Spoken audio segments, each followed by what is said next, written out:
Good day everyone. Back with some more Zakarism.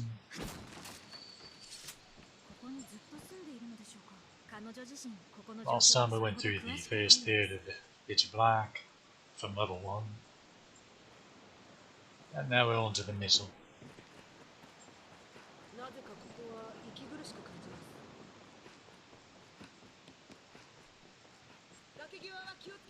So let's snap to it.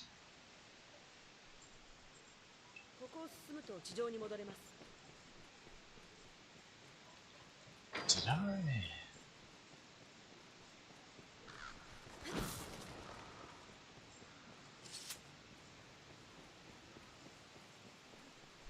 I'm starting to think I forgot to come down here and trigger this little death interaction yesterday. Badly so. Bugger. Okay, right. Very well.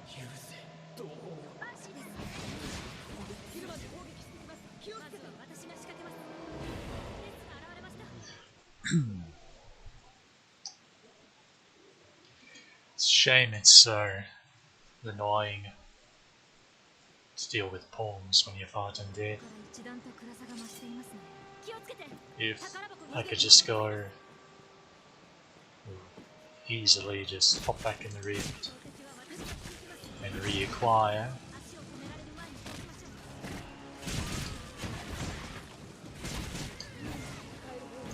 some of these pawns.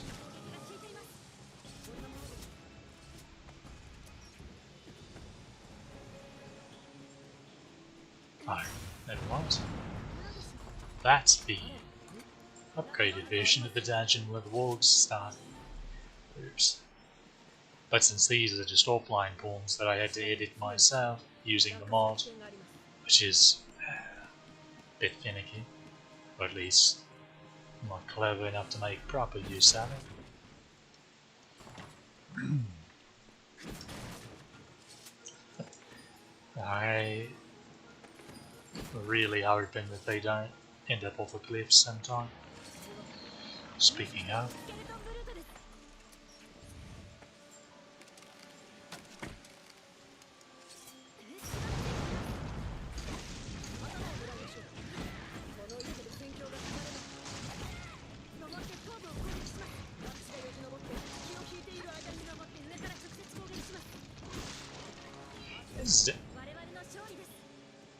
do they make you happy? Incidentally, something about Dark Edge. I was speaking a little bit recently about how the class skill rings,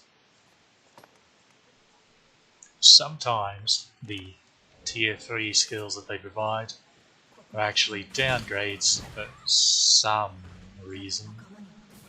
So they actually make the skill worse.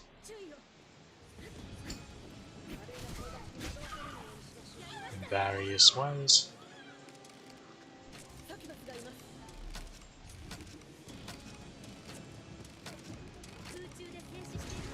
That's aimed tonight.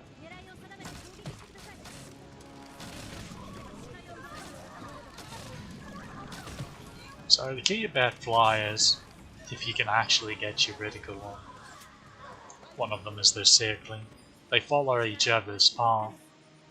So the Sakubi will follow the flight path of the others. Oh, bloody rat. Okay, I've gotten distracted. Oh, but yes, tier 3 of certain skills. Okay, we've learned that man-eaters do in fact spawn even if you haven't triggered the... You've got to be joking. Even if you don't trigger the...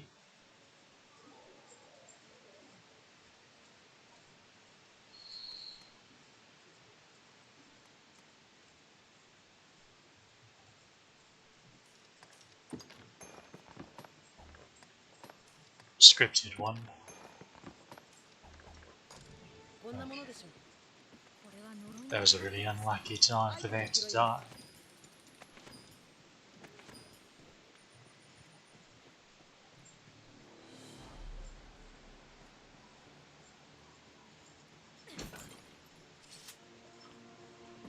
And one of the, what I've been attempting to get at is Dire Gouge. This upgrade, which is Deadly Gouge. I think it's Deadly Gouge. Its tier 3 version is one of the ones that is a massive downgrade. Now,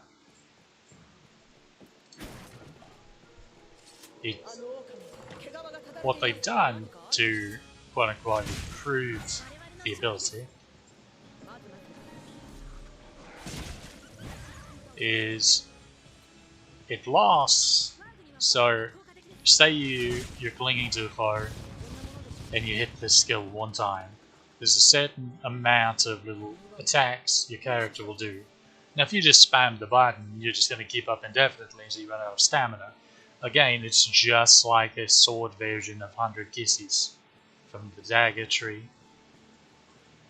But what Dire Gouge does, or what the upgrade does rather, is during the second half of those hits, it ramps up in speed the attacks. Like the duration of the attack is the same, but the rate at which you actually deliver blows speeds up. And it ramps up until at the very end you're hitting twice as fast as you were at the beginning of the skill. Okay. So it's like, oh, that's a decent DPS increase. That's where it comes from, the extra speed. So you're getting more hits in. But here's the issue. For some reason, the developers made it to where those attacks, as soon as the speed starts ramping up, do less than half the damage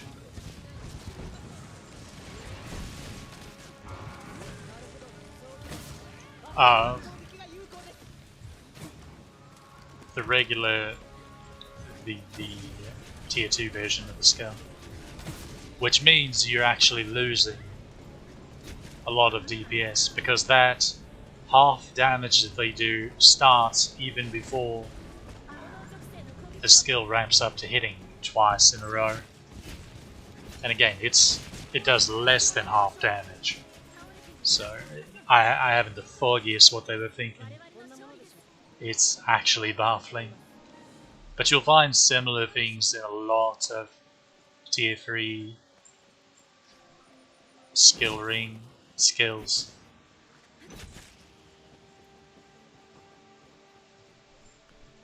That's why you got to be careful about them. That's just like how going from 100 kisses to 1000 kisses, which is the tier 3 version, it doesn't provide a damage increase. All it does is make the animations last longer. Basically, you will do extra attacks in the combo from one button press. But again, when you're clinging to a foe, you're spamming the button anyway to keep it up indefinitely as long as you can. So it makes zero difference at all.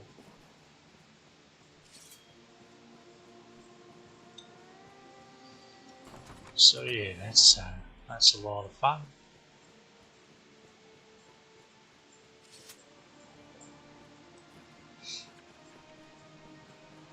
Let's go up here and try and knock over one of these arena fights. We also need to go into the Pilgrim's Gauntlet. Pilgrim's Gauntlet. Maybe getting my room name mixed up. And this is the Black Abbey. Okay, so this is a white and a Gorside force, I think.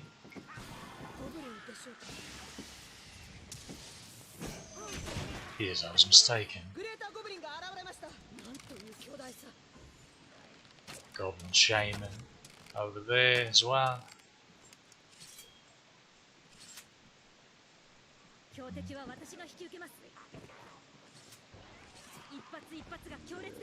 Sauron masses. Well, or I should probably whip me lantern out. My apologies. Yeah, also greater goblins running around doing their shenanigans.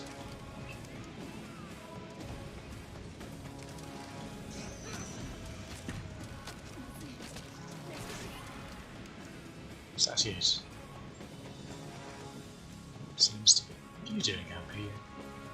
Yeah, there's actually fight.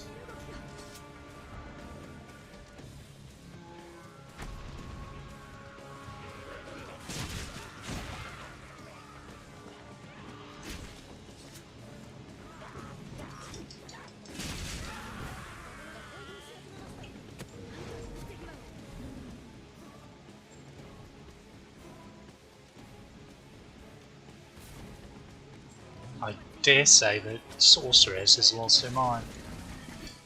Gore Cyclopes are a real pain in the rear for fighters or sword-wielding assassins, or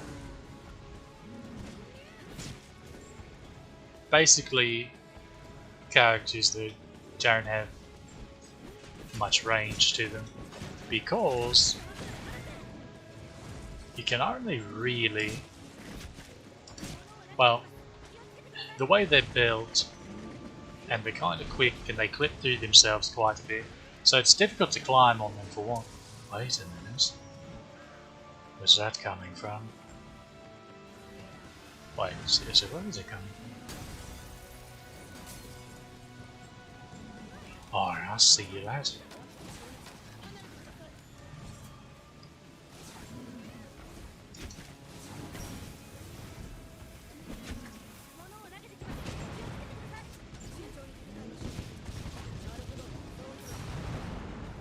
Of course he walks away.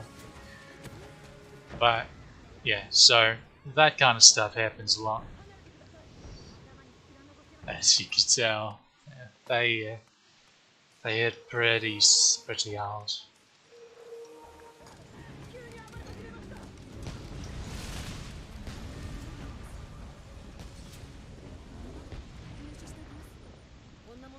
But basically you're stuck hitting the legs quite a bit. You kind of saw me do it a little bit with Mystic Knight, where you had to keep smacking the feet. Those with the bigger ones as well. Those are much easier to climb on. These are smaller and quicker, and they like to be grabby. And even with aggression, it can be difficult to escape them before they start smacking you around. But basically the legs are very heavily armored, so you don't do much. You barely scratch them with physical damage.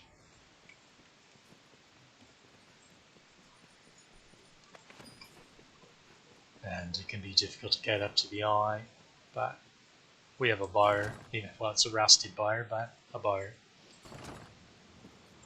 So it's not quite so dire. Also like to chuck rocks.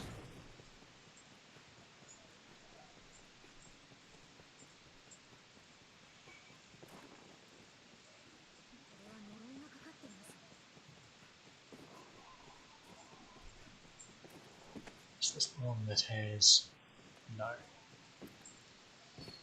No, that was the other one. There's the bags of gold.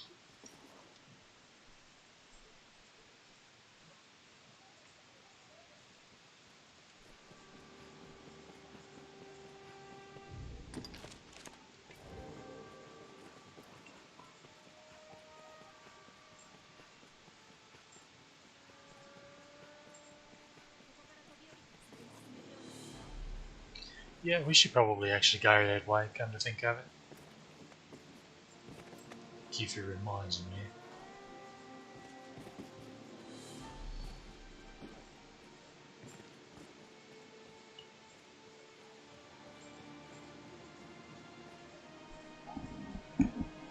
the mining nodes around this area can be nice to get start getting platinum from. I know what you were talking about needing that before. Golden Talisman. Like Dripstone Cave, you don't have to worry about opening that up before your pawns check this side of it to get travel knowledge, because what triggers the travel knowledge in this place is certain points in the rest areas after the big boss fights. So after fighting the Gazer, after fighting the Dark Bishop, and of course after fighting Diamond. Bugger all, I forgot to get the Void Key. Oh no, this is a disaster.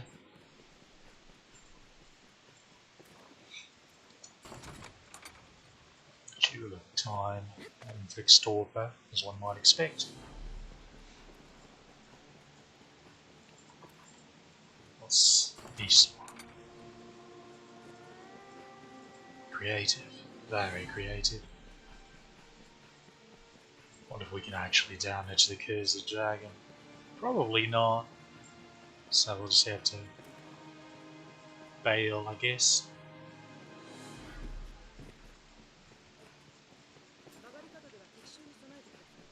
Yeah, all the way up there.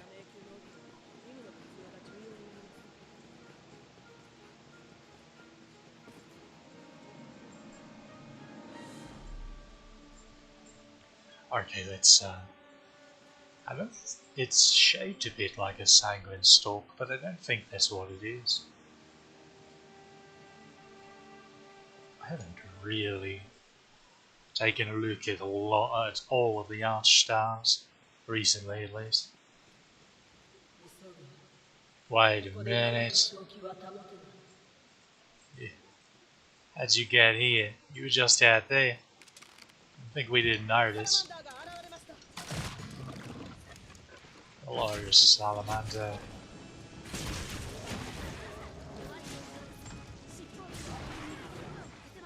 Dare say you had a bad time.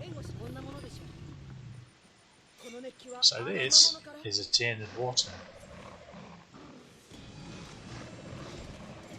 And if you actually hit them with it, it puts fire out. For some reason.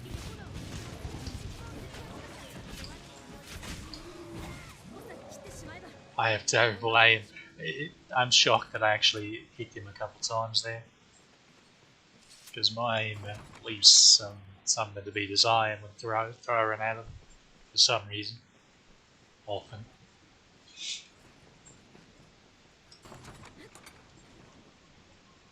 Jewel of Vicissitude.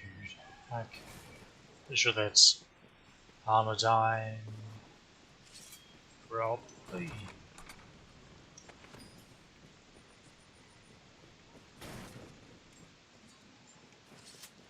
No, we should probably get this top area looted before going in there, because again, there's a dragon and he can fly.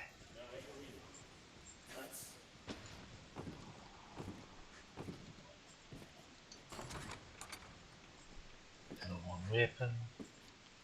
The level 1 bit of black weapons are, I think I've mentioned this before, but the Everfall level weapons, those rare finds in the Everfall, you can also get them from level 1 bit of black weapon.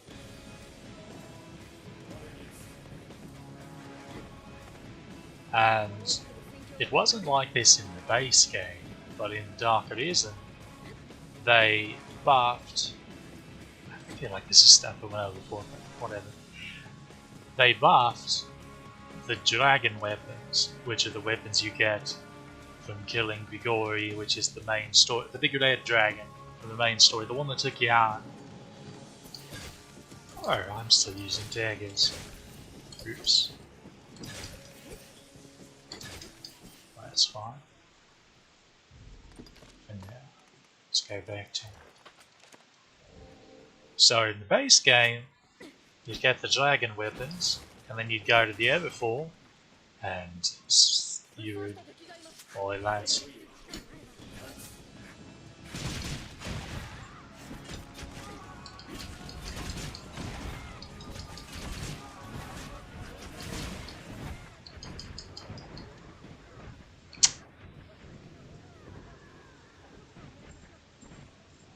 Just a little too overzealous, that's fine though. But you would, so you'd go to the Everfall, and you would...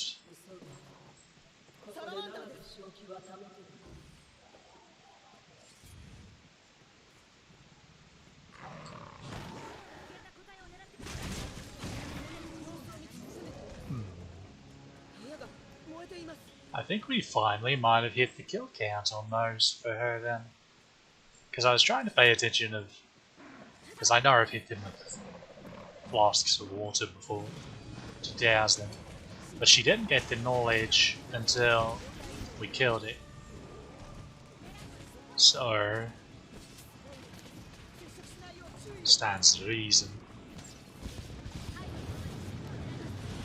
Oh yeah, there's an attack there. You can tell it hits pretty well as well. Bad one again.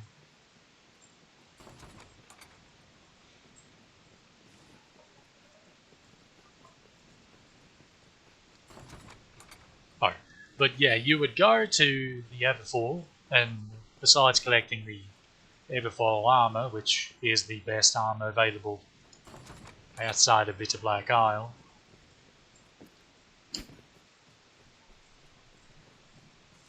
unless you're a Bull Strider, then you don't get any new... Well, you get the Golden Lion set, I guess.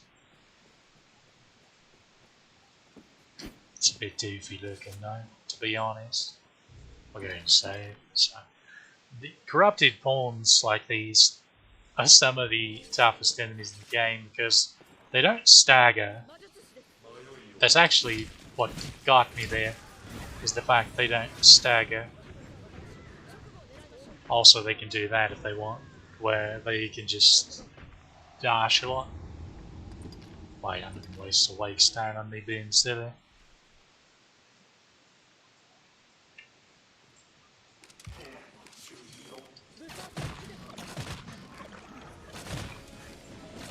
Let's call Montana a bit here. Yeah, interestingly enough, if you'll notice, this is a magic archer.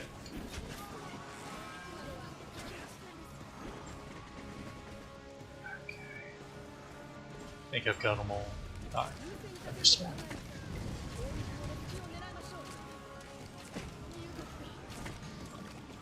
Yeah, he's torpid as well.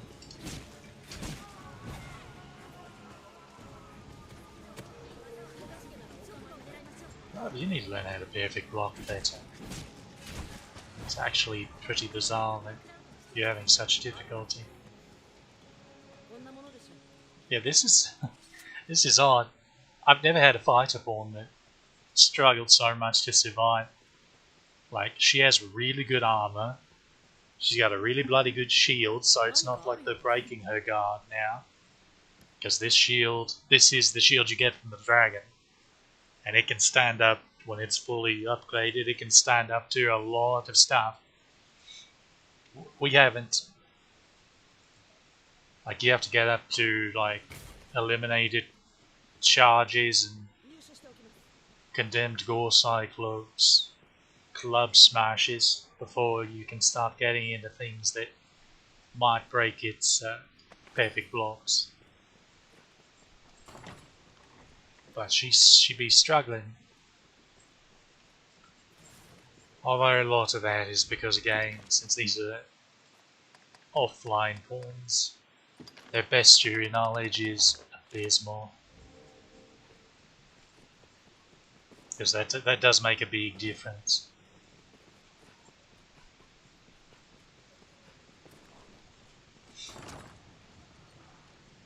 Just half the time. Suppose I'll grab that. Now this is another one that I'm pretty sure scripted to always be a... Oh, come on. I wanted to... Alright. I trust that that showed off what I was attempting to get across. And she could be solo, and that's how you could save yourself from one. I feel like I yet again got distracted when trying to talk about the... Yeah, base game, air before weapons were the best weapons in the game. They were stronger than the dragon weapons, which actually made things a bit awkward because, oh, we got this reward for clearing the game, now we just immediately go and could like theoretically spend 10-15 minutes and then boom, now I have an even better weapon that I just bought from the pawn merchant in one of the chambers. We showed him fairly recently. It's like, well, it feels a bit but in Dark Arisen they changed that because they thankfully didn't touch the other 4 weapons. They're just as strong as they always were, but they gave all the dragon weapons a fairly sizable buff. And we're going to go ahead and save because I'm going to see if we can actually damage this big lad.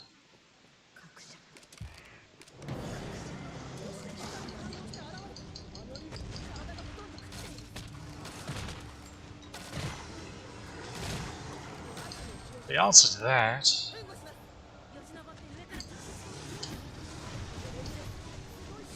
is the pawns can. I can't really... It's difficult for me to tell if I can damage it because I Miasma is doing the work. Honestly, this is fine as long as I can keep him torpid. Like, the pawns will do it. Because the pawns, with the Cursed Dragon, this is the only dragon king that the pawns actually can kill. Is they still have to hit him directly in the, well, in this case, crystal. Is that why you keep dying? Because you keep climbing for some reason. I need to cut that out.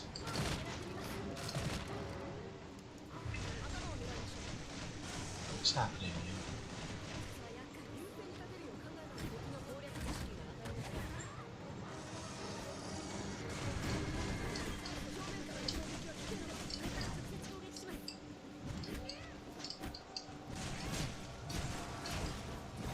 Okay, I can't damage him just not very well. I can hear that. Torpor doesn't last particularly long. Are you torpors? Seems not. There we go. Could I not torpor him while he's on fire? Yeah, she just keeps climbing, which is a bit frustrating. As far as I could probably get, yeah, it's over for me. Yeah, this is the issue with climbing. You have to be in a very specific spot before... There is a spot, fairly certain you get, where you can still hit the crystal, but he can't quite grab you. It's been a while since I've played a climby type thing.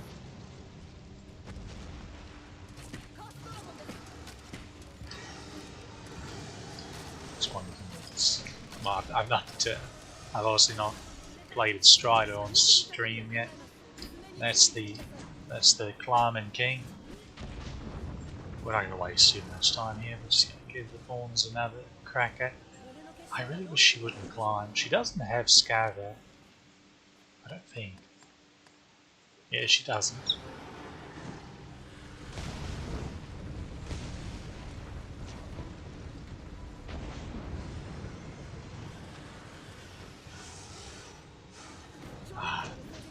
Now see, if she was better trained, she would have finished the spell. Oh. Speed back. There we go.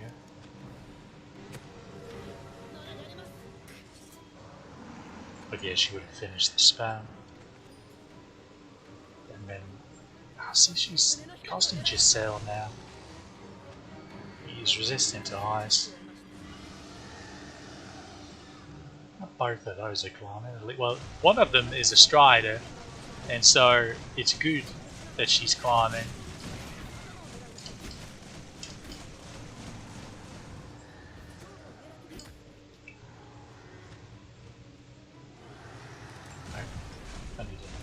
Yeah, see, indeed, immune to dark elements.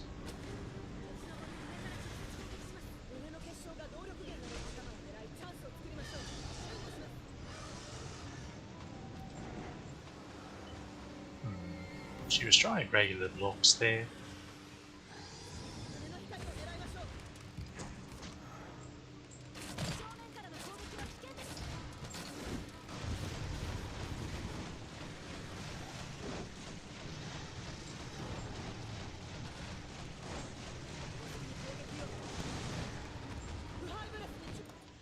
Do I have... Oh.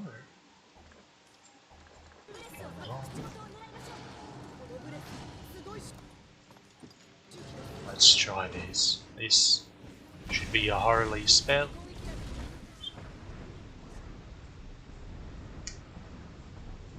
Oh, I wasn't very enabling.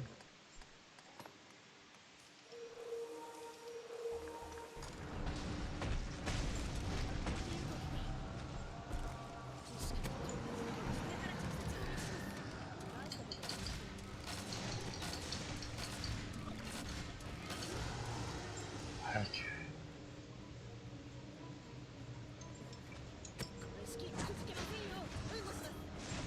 So when he gets to about half health is when he'll do his big supernova breath attack. Now he actually can be climbed there.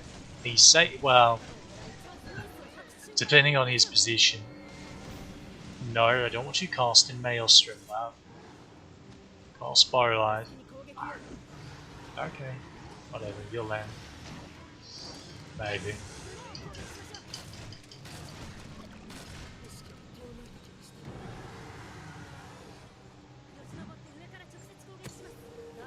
Interestingly enough, if you'll notice, when he grabs, he slams even the palms, which is what regular dragon can do to you.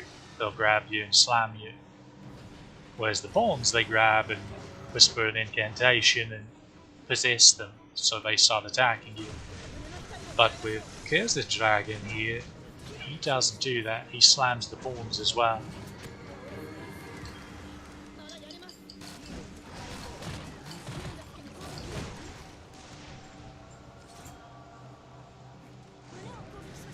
However, his rolls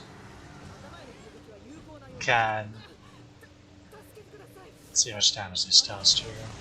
Oh, never mind. Okay, we can get some damage now.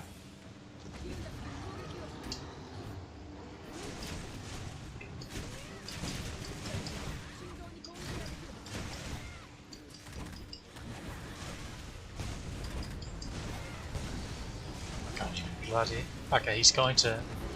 He should rear back. Yeah. So we need to find cover because a breath hits us. It's going to ruin our flower.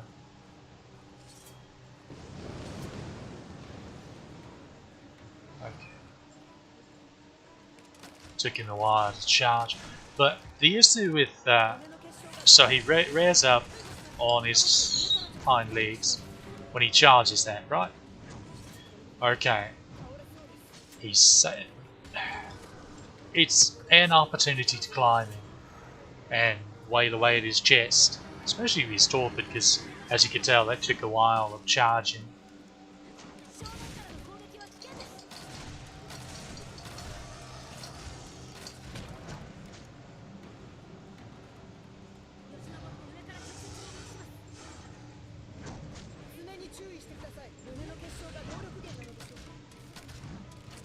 The issue is if he's next to a wall or a pillar or some sort of environmental object or even another monster, what can happen is he can sort of turn and glitch into the wall or what have you, and it moves you and it will cause you to be hit by his breath and probably one shot, because again that's his super attack. So you have to either be very careful or very lucky or both.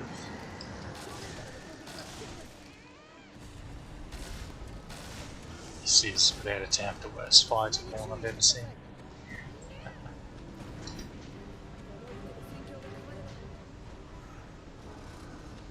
I might actually have to break down and try to find a rando. See, he's doing it again now. So, just go down here to safety. Because, so there's the initial blast, and then there'll be a secondary explosion, which will launch.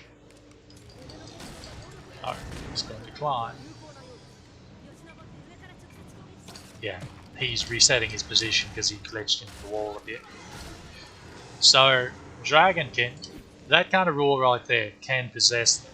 Not that one because it's scripted, but if, just in actual combat, if he rears back and roars like that, that can cause possession to your pawns. So that's how the Cursed Dragon possesses pawns. And he can get all three of them, and that can be a mess. Now these three are all immune to it though. Pretty sure. Yeah, they're all immune to it now.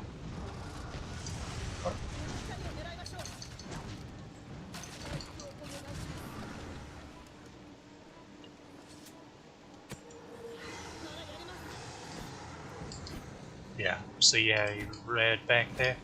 That could have theoretically possessed them. And they're getting him down. Won't be too much longer.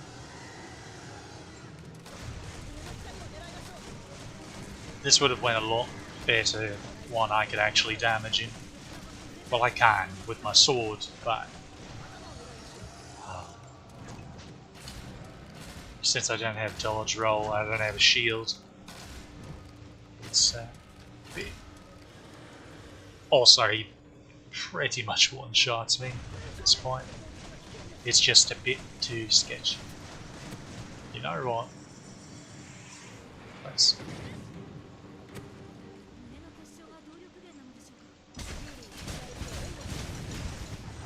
Okay. Problem solved.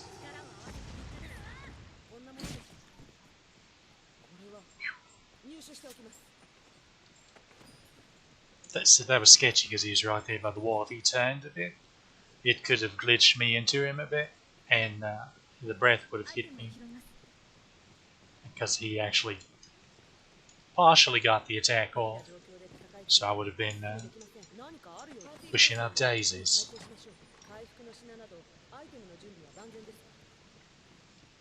Lots of EXP. I need to get you smart. Actual dead weight. See, the sorceress, she was casting spells. She wasn't necessarily casting the right ones. High miasma, of course, is fine. And pawns that are just starting out can be quite spammy with that one, but that's a good spell to spam if they were going to spam one, because it affects everything and it actually does really lovely damage for very little stamina cost, and is a very, very quick cast. But otherwise she needs to be casting Bowlight, and she only did that a couple times. That slowed things down. Katarina just needs me to be a strider and show her more how to play.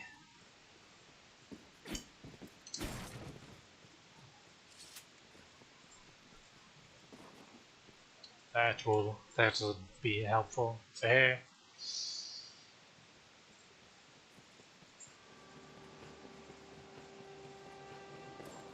Yeah, we got the void key.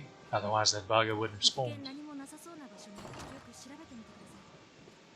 Tune Mountainite. I think they're blindness. Let's heal these horns. Okay. Or, well, we should probably level them up actually. Get them to level 50.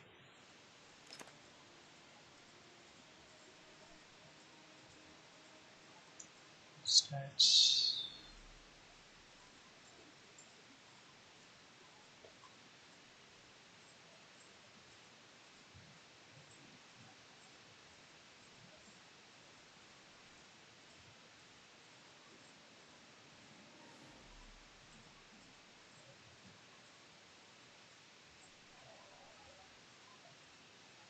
And 1, 2.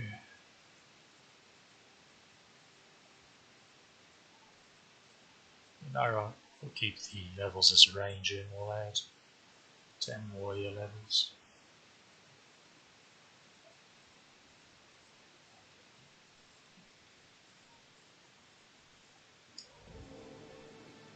See if that took. Yeah, good deal. Let's heal them. Because we have to readjust their health and stamina a bit. Right, let's how are you still alive? Let's finally go down here.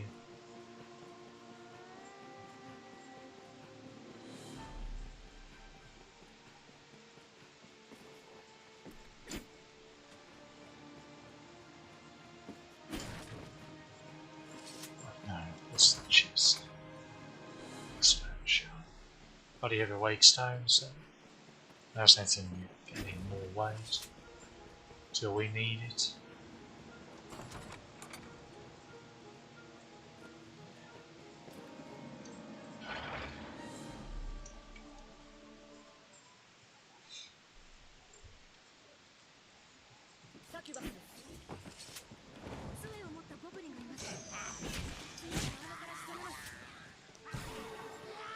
Take out the goblin shamans.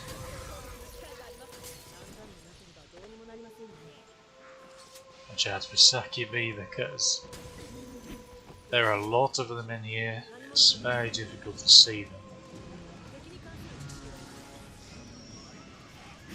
You also have to watch out for these little dudes. Speaking of, should be another good joke.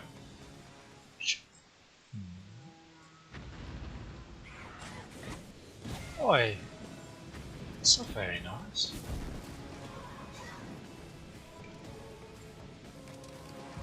Okay. Camera angles mucking me a bit.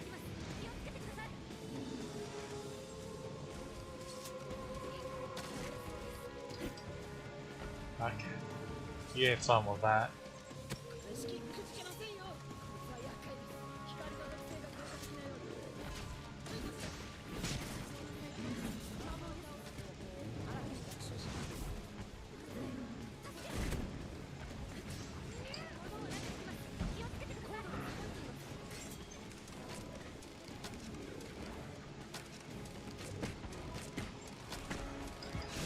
I need to get the loud talkers.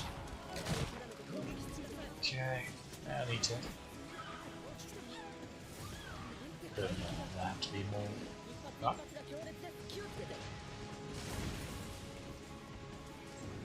Guess they were doing a better job taking out the sucker bee than I thought.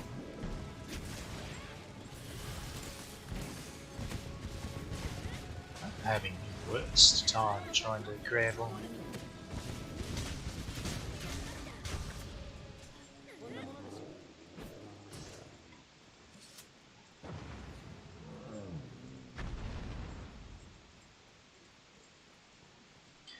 You see, they fight those well because they actually have knowledge on Cyclops, and a lot of which carries over to Gore Cyclops.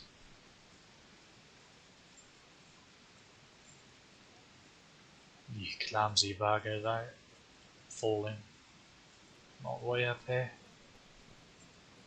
It's because she's competitive. She wants to be the first one down. Okay, what do you do? Ah.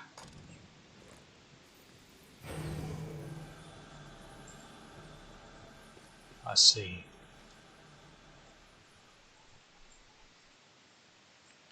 Welcome back to the Forsaken Cathedral, where we will meet these lads. Now, poisoned undead are weak to fire and holy, like pretty much all undead are, not named banshees, but they're actually weakest to fire as opposed to holy. There's a noticeable difference.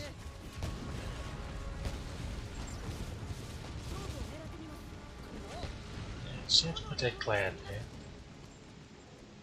I don't think I can squeeze around. Maybe a little.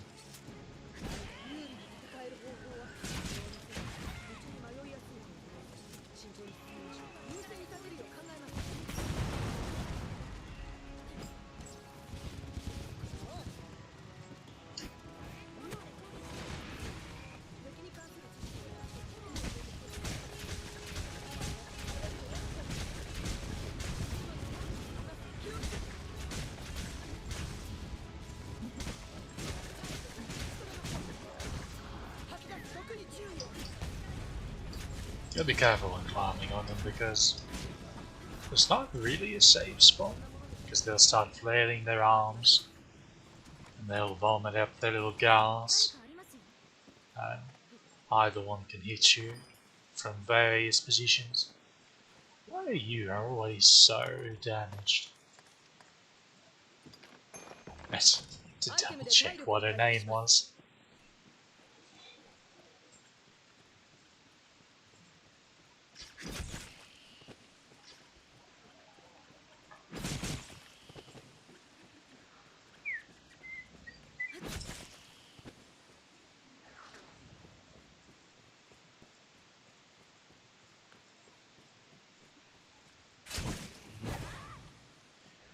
Okay.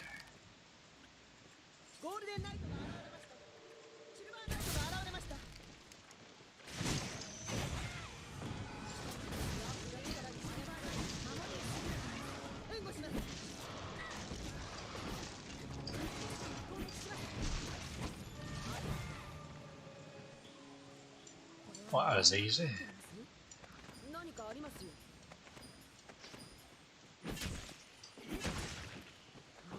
There's actually teamwork involved. Okay, time to about these daggers that I sometimes forget we have.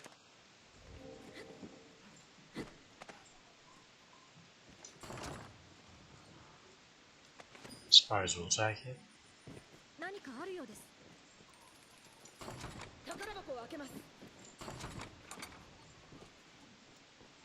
Platinum Ring's only purpose is to sell for a fair amount of gold. I'm pretty sure. I don't have memory of it having any other use, at least.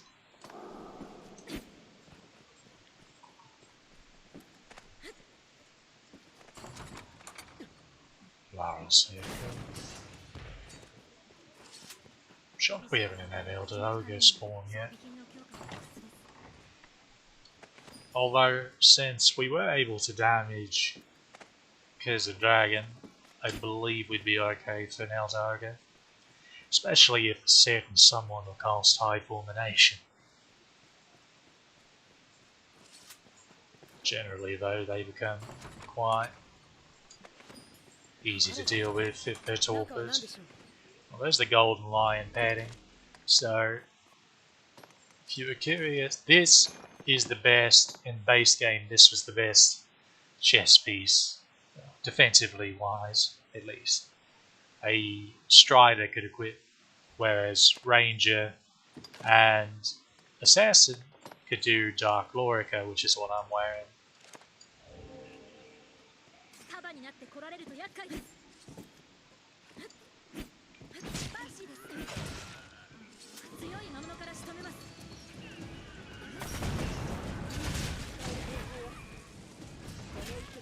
There was a lot of bizarreness in there. So.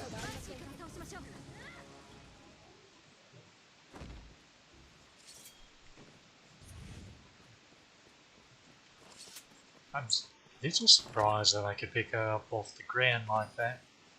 With that, normally you have to stagger them a bit, get them a bit off balance before you can do that.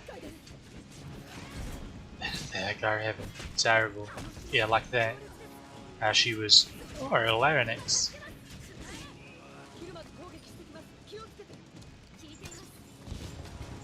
That's the rare drop from Banshees. Exceedingly rare. You're picking up all these lordly toys. Mind if you like Savon's armor set, you can get, well, bugger.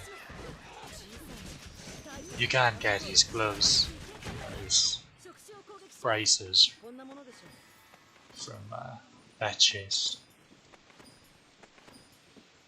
You can get everything except for his boots outside of the Everfall. The boots you have to go into the Everfall and pray at a 2% drop rate chest, like the good old days.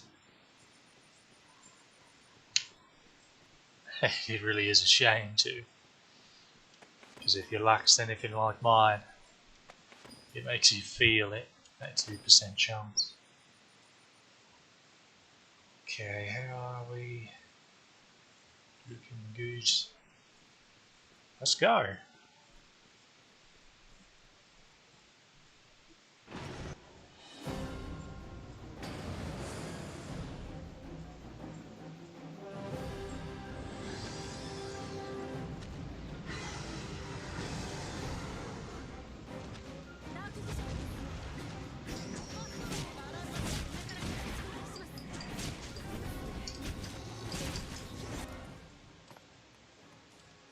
Just appears to me I got wrecked by that Eagle spell. Okay, Dragon's dead. Now, unfortunately, there are no golden or annealed bows, so I can't silence the bugger. However, Maelstrom will actually damage him pretty well because he's weak to dark.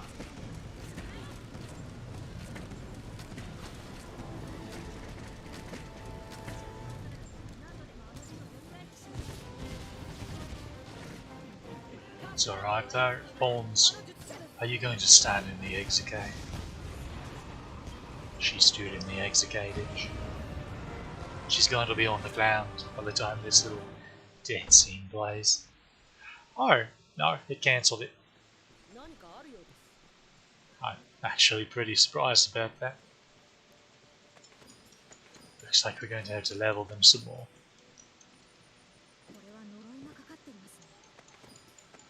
There's the dragons. Yeah, go ahead and pick that chunk up. Also, reminder not to forget ancient tablet up here. It's free experience, and it's how you get the dragon wing circlet without having to purify for it, which is one of my absolute favourite end pieces. It's very lovely.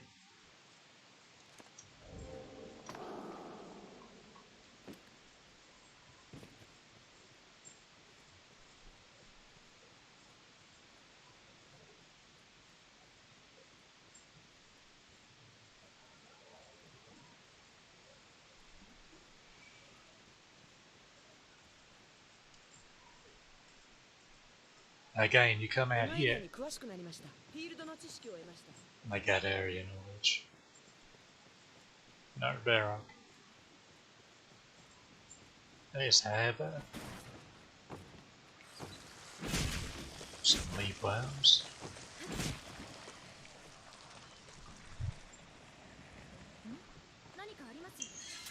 I don't think I've actually specified before, but the debilitation their death juices, the death gases, inflicts you with are stat reduction debuffs. So they will reduce your attack, defense, magic defense, whichever ones happen to catch on, by 30% apiece. Again, for everyone that actually hits or afflicts you. So it's a 30% reduction in that particular stat until it wears off or is cured.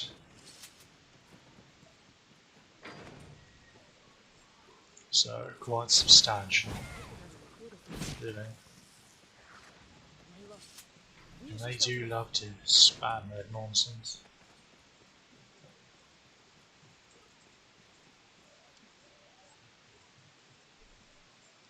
Open up the shortcut.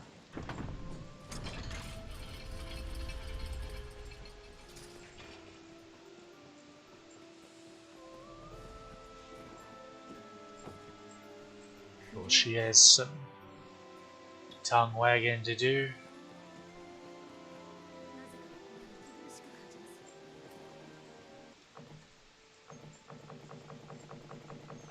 Just scroll through here for free XP.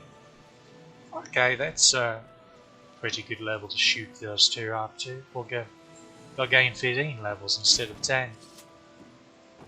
We actually should be getting pretty solid stat-wise now,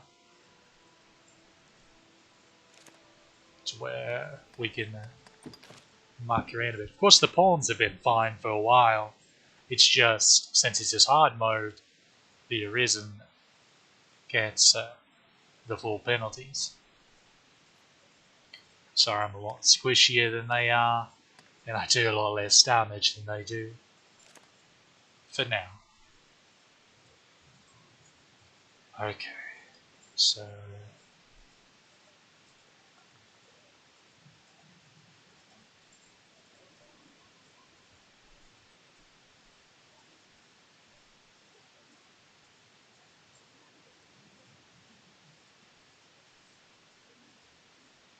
wait, we're going to 65, right?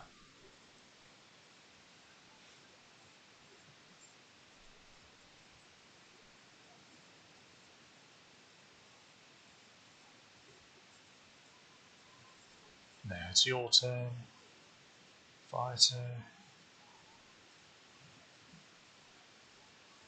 Right, don't want to go too far. Yeah, that'll do.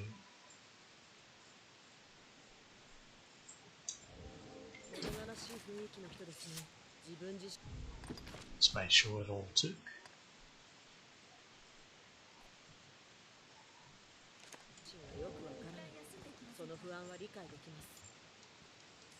Let's do some inventory management, because I've somehow picked up a lot of junk.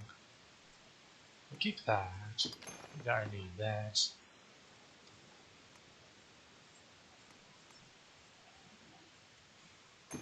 Don't need that.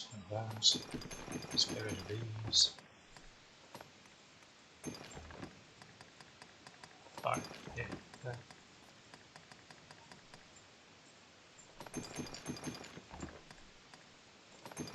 Do I have... I wonder if I have the entire golden lion set on that hand.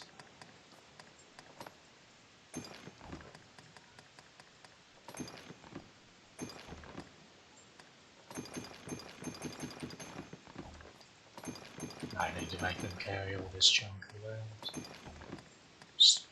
Sconces. I'll never understand the point of having those, because I don't think they're really... I don't think they have a single use. They're not something you can pick up and throw. Pawns never use totems and the like.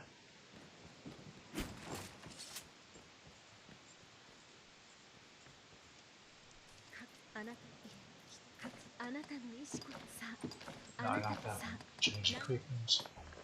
Let's see if I have... I may have sold it. Because I don't typically pick... Okay, there it is. So this is the helm. And then you saw the chest piece. Let it go. Yeah. Now this one, bonus braces. Okay, yeah, probably. No, okay. Oh yeah, I guess I use those for something. Now here's one. Okay, Carmine breeches. And I Violet neck wrap goes with it, okay, I guess. So this is the Golden Lion set. This is what this is how your stride would be looking. If you were going pure defense, this is the highest defense armor that a strider could wear in the base game. Some really like it, some really hate it. Shame it's night time where you could see the colours a bit better, but it's purple and gold, so yeah, it's got that going for it.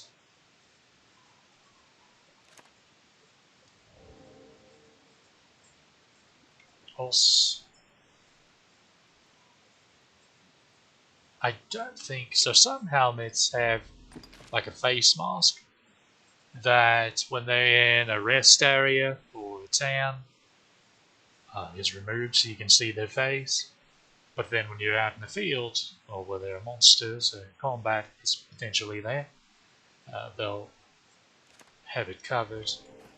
Like the iron headgear and the coupled headgear are both like that. Now, let's show you the... Well, actually, I might not be able to because I don't think I have the headpiece. Yeah. Of the Twilight armor. Okay, we'll equip this for a moment. Just to reacquire my Dark Lorica. Gauntlets of Oblivion. Twilight Monarchy.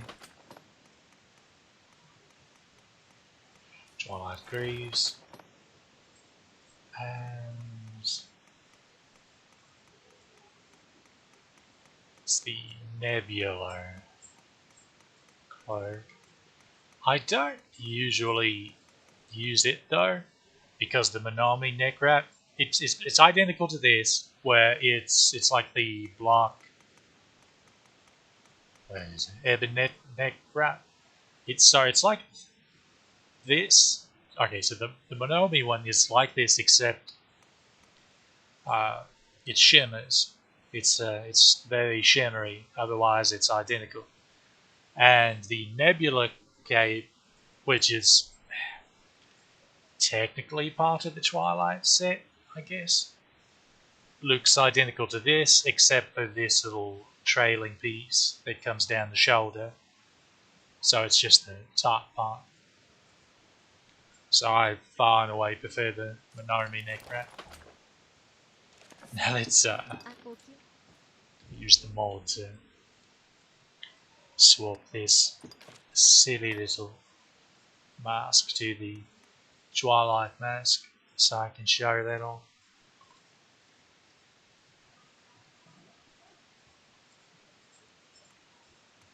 Okay.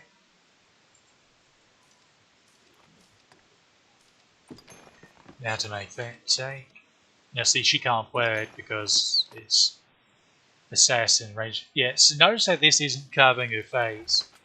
Now watch this. If we go in here, where it's a combat zone, also, just to give you a look, this is Twilight set, so assassins and rangers, this is their best pre-Dark Arisen armor set, pure stat wise.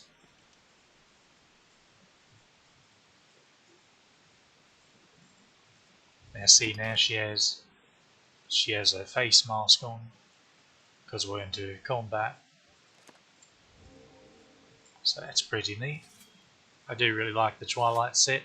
It really bums me that Striders can't wear it. Really is a shame.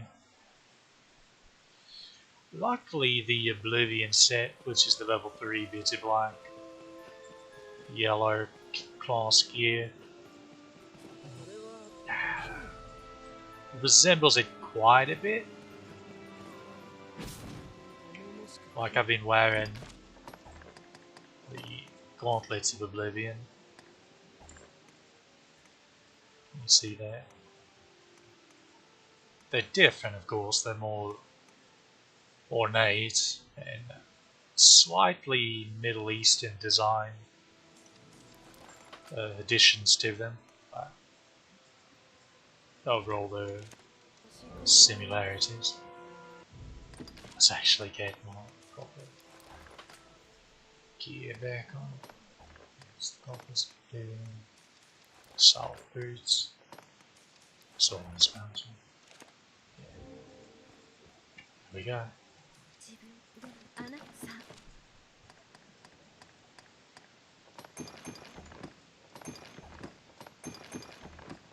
don't know what possessed me to show off the armor sets like that. I should probably have done that for other classes, come to think of it. Oops. Bugger.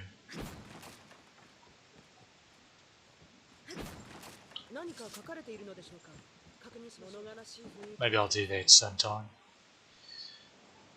Actually, let's check something real quick.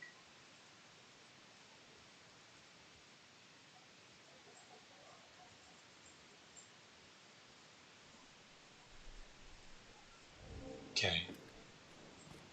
The blue.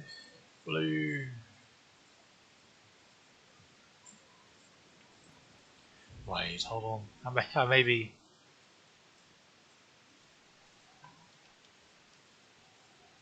Maybe getting armor that you can get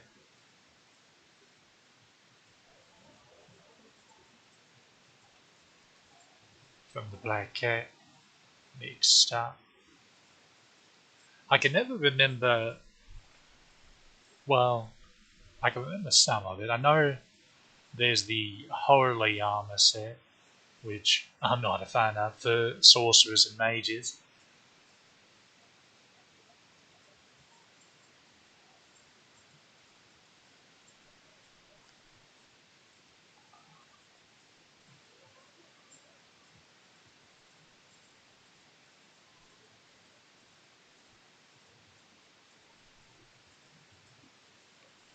Yeah, so the other four you can go to get the Crimson armor set, which is a red and gold version of the Chimeric armor set. Gold line set I showed you, Twilight armor set I showed you. The thing about the Crimson armor set and the Royal Surcoat set is you can just buy those from vendors. You'll have to get some of the vendors' affection for you up, but otherwise you can buy all of it, or most of it. The Grizzly armor set, I might be able to show that one.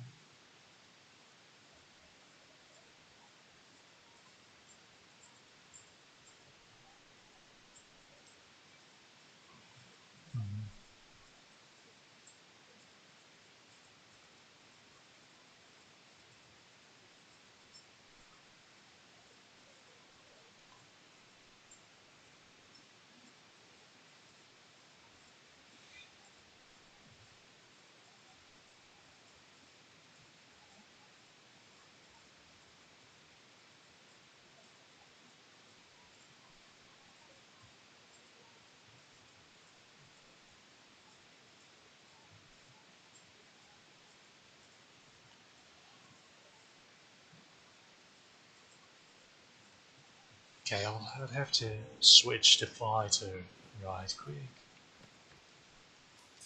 Let's go and do that. And I'll show you the grizzly armor set. It's actually... Well, I might. I don't know. I kind of doubt it actually. No, there it is. Notice this too. Notice how she's got the face mask is there on her forehead. Now when we go to the next room, she'll have it over her face. The grizzly set is super easy to get in. There's the chimeric armor, by the way. The crimson set is just basically where this is black, it would be red.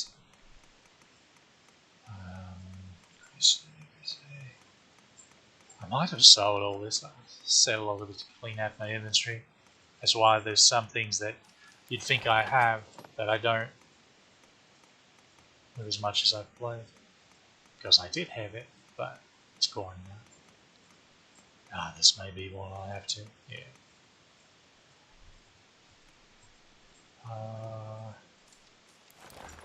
We'll have to swap those.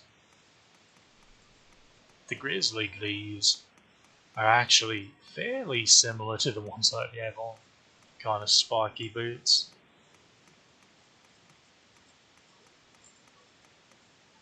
I'll have to change those as well. And there isn't really a mantle that technically goes with it, but hold on. But the beastly mantle from the Black Cat, do I have that? Apparently not. The beastly mantle from the Black Cat can fit with it okay. I think that's what people usually use with it.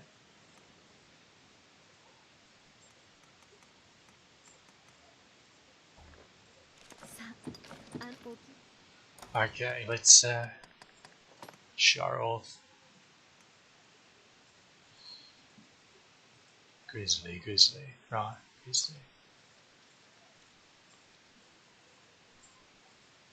Grizzly bracers, and then grizzly cleaves. Right.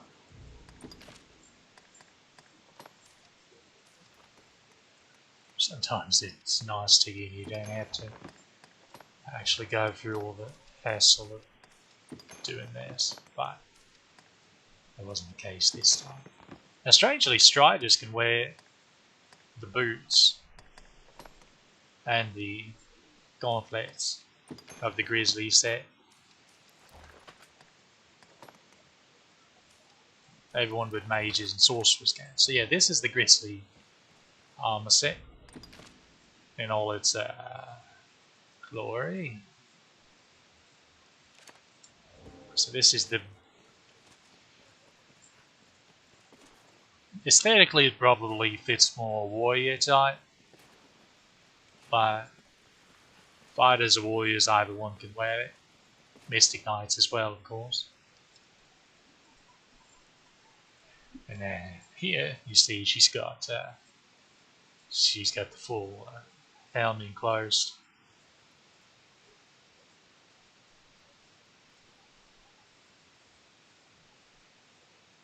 So yeah, that's that is as well as Savant's gear, which I think I've showed before, but I suppose it wouldn't hurt to show you once again.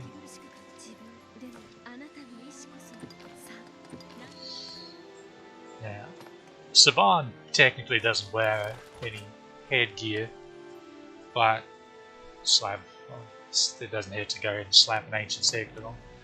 Okay. I know I already have it. Gold Forge, so we'll just look at those. The Brigandine Jerkin for Divine Sterco.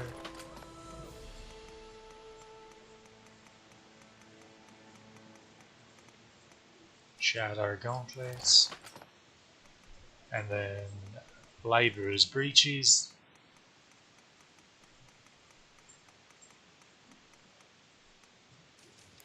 And Shadow Greaves. And then the Tattered Mantle. So, the lad in the tutorial, the first seneschal you fight, this is his scatter, and this comes from the Everfall. That being said, everything except for these birds you can get right in there really easily as well. Maybe the plants too, but you can just buy those off Barrow from the very start. And this is, honestly, I really like this particular little armor set. The resistances are pretty nice as well. Here, I will unequip this to give you a fair shake of what the resistances are. They're not bad. Like, sure, they don't give you everything, of course, but they get you started, and then you can easily slap an ancient circlet on there, and then it starts to look even better. And then slap a couple dragon blood earrings on, because they give you 25% resistance each.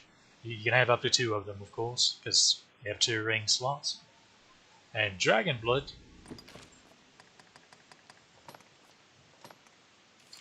it gives you 25% debilitation resist across the board for all of them.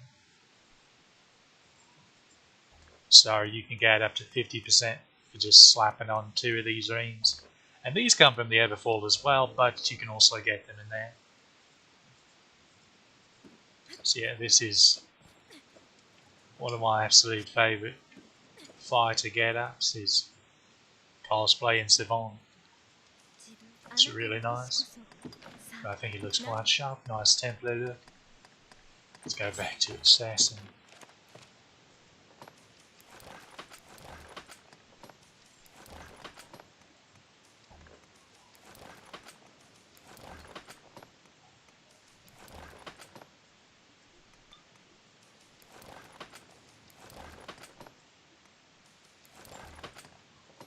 Alright, okay.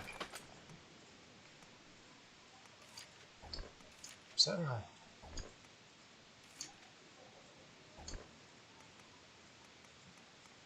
I guess so.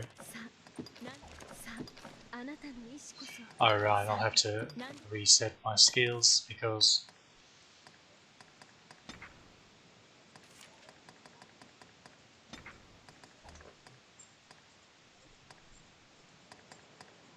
well, I have to reset my sword skills because fighter doesn't have the same skills that assassin does when it comes to sword, and vice versa. So that's what that's about.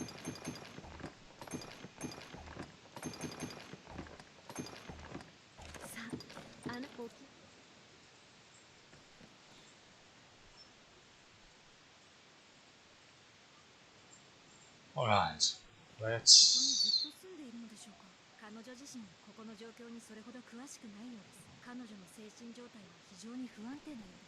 Area 3. We were in Area 3, right? I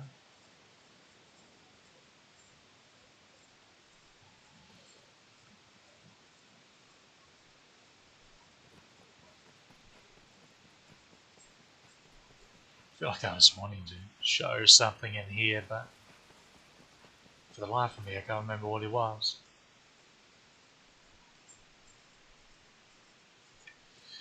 Actually, when it comes to Savon set, the Tattered Mantle, I actually don't think you can find here.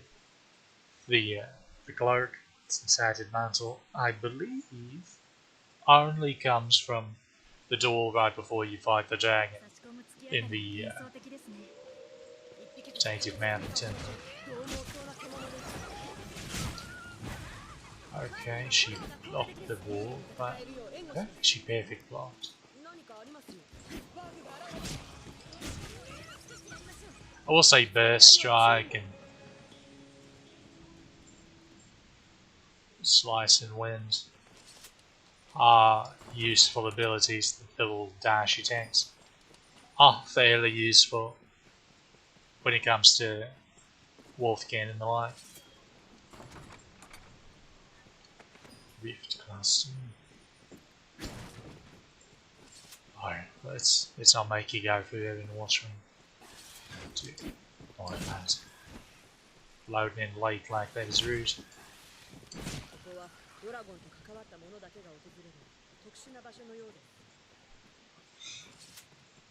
What if the Cyclops is back? Oh, he is. I must have wasted a lot of time. That would be, she must have hit the kill count for hobgoblins. Okay.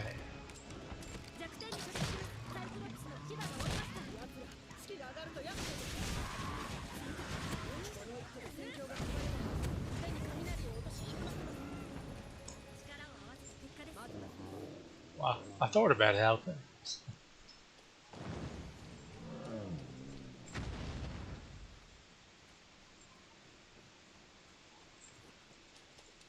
We've long since reached the point. Okay. Having a bit of a brain lag there. Long since reached the point of these enemies being child's play.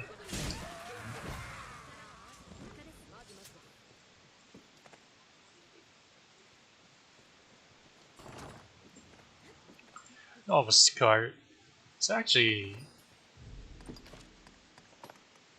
fairly cute looking outfit, but the stats are dreadful on it. It's pretty sharp looking, but again the stats, even when fully upgraded, are a bit you buy.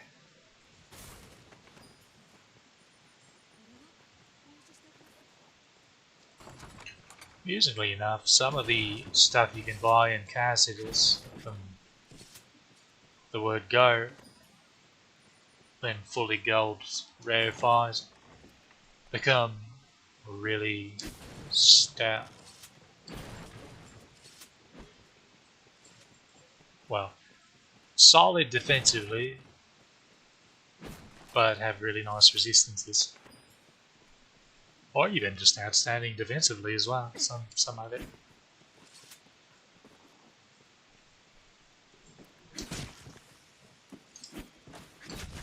Definitely recommend taking a little look-see if you like a piece of armour at the old Dragon's Dogma Wikia, Arden Wikia, or whatever it's called. I haven't before guessed what the technical term is for that, for those kind of sites. And you can look at what stats and resistances will be at each upgrade tier. I hear spiders. Right. Okay.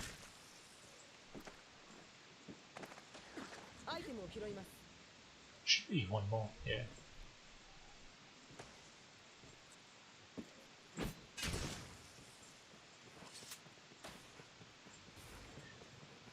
Wish I haven't seen the first Garm or Elder Ogre. That's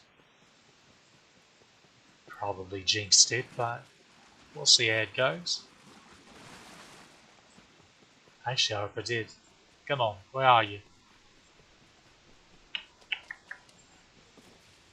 Well, I tried.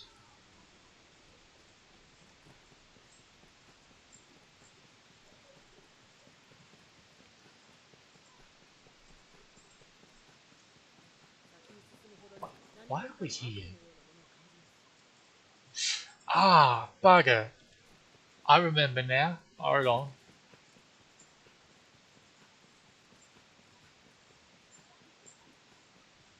Just sold everything.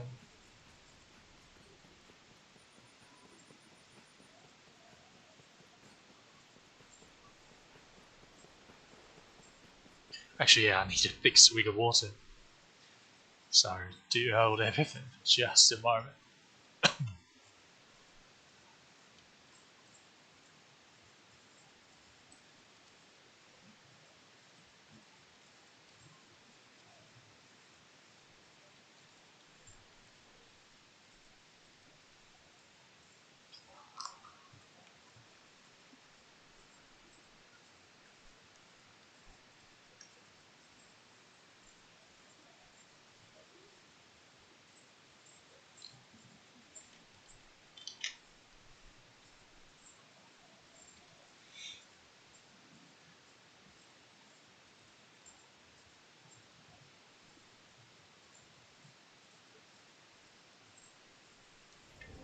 Okay.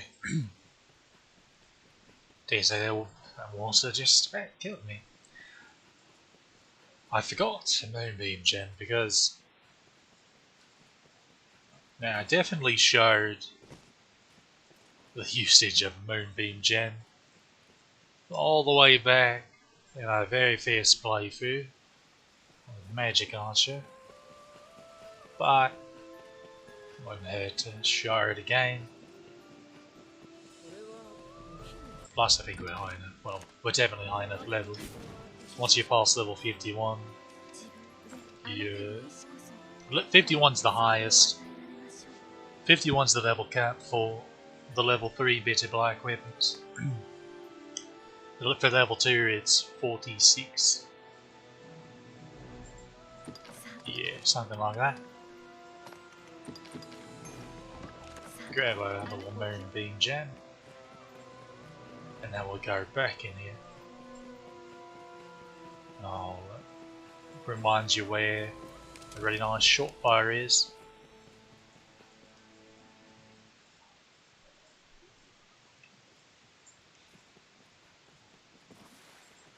Let's see if we have anything better in here. No. I don't even remember what was in there last time.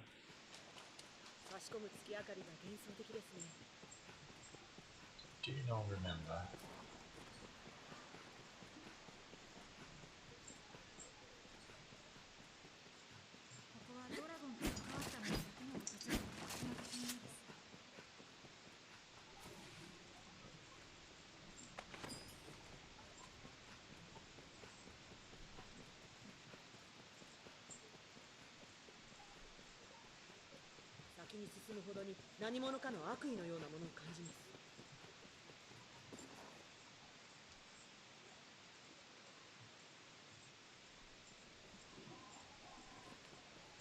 Okay, so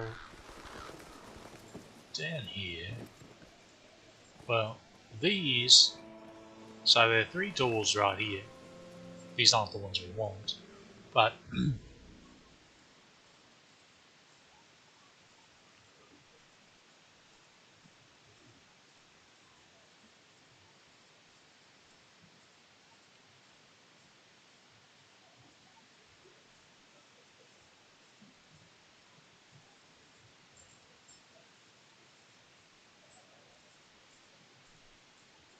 sorry about that. A bit of a joking catastrophe. So, the 3 doors here, this one has trophy jacket in it. This one, the middle one, has Dragon's Glaze, which is the ice enchanted longbow. And this one has the Depth's Robe, which is... What's that about? That was just me and Bambi's mum. No wonder you got shot.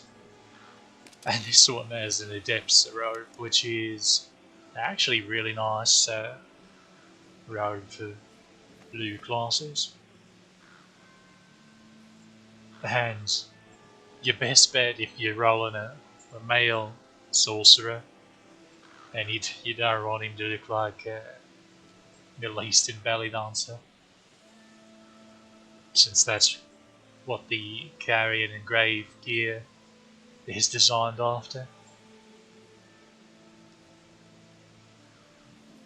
But it's the Adept's gear is really nice. In fact, I'd say the Adept's hat is the best helmet for, like, outside of something like Agent Circlet, like she's got on, of course, for resistances, but it's up there with that for the best headpiece a blue class can wear, because it has an innate bonus ability of extending the duration of your sigils, such as High Miasma. It makes the spell last longer, which makes it do more damage, because of course it's damage over time. And there's some very cheeky stuff you can do when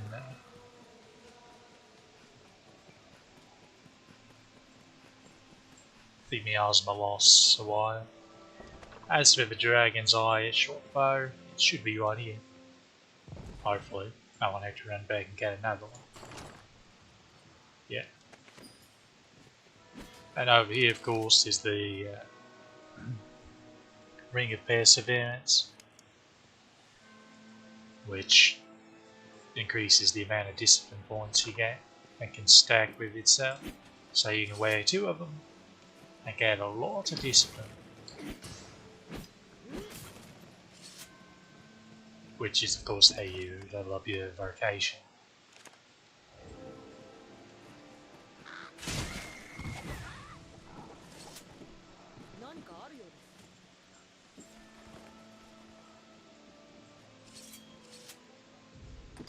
So Dragon's Eye is actually, interestingly enough, so this Dragon's Rancor is the weapon you get from wielding a short bow when you kill Grigori. Ditto with these daggers. Dragon's Vein. Dragon's Eye is just a fire enchanted version of Dragon's Rancor.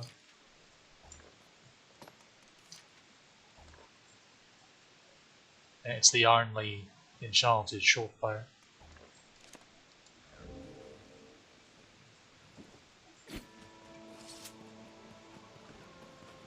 Just like the Dragon's Glaze is the only enchanted longbow.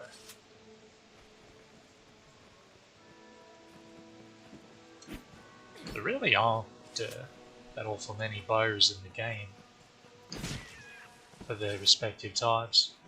It's a bit odd. Now a lot of this is because the other weapon types all have several annealed or golden variants on top of the regular set, whereas bows don't have those for whatever reason.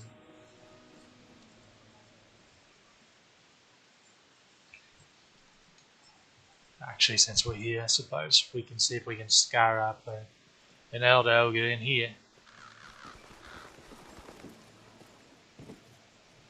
Also could run to barrack and show you how to, or what you need to upgrade Dragon's Eye.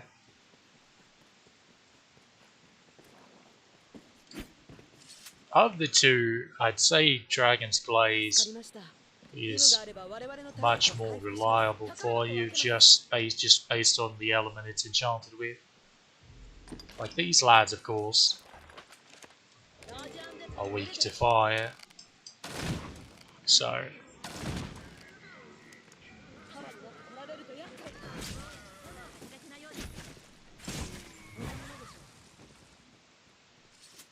it does fine against them. However,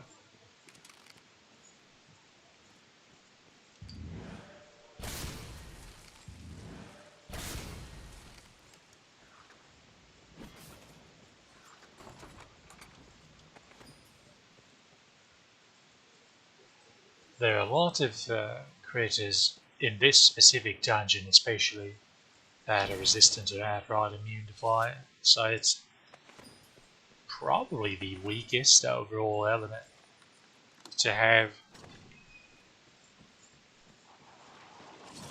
and you're kind of stuck with it, fortunately.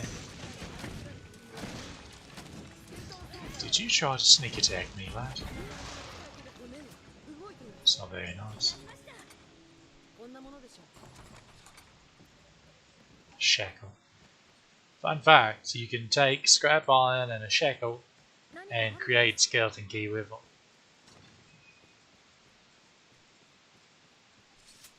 So what this means is you can take that skeleton key right there, open up that case, grab that shackle, if that's what spawns in that chest, of course. Ancient scroll. And remember there's skellies down here.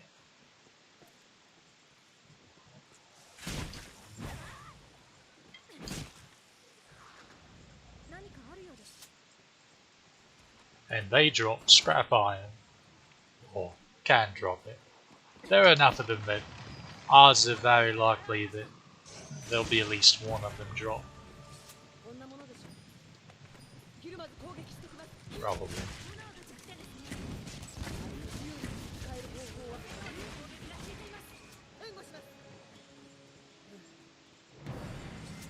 Okay, we got what we asked for.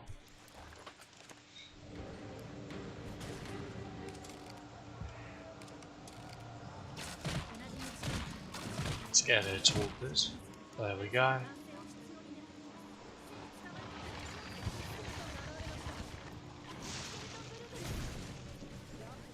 And my lantern's out again. Bugger all. Choose at all. I thought we were carrying more oil than that.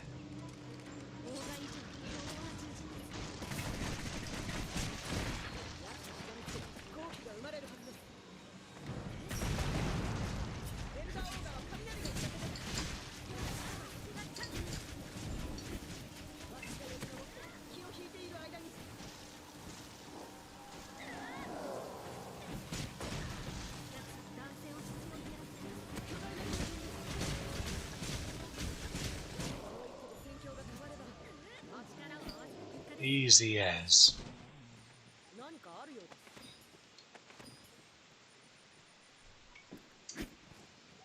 These things become quite the joke.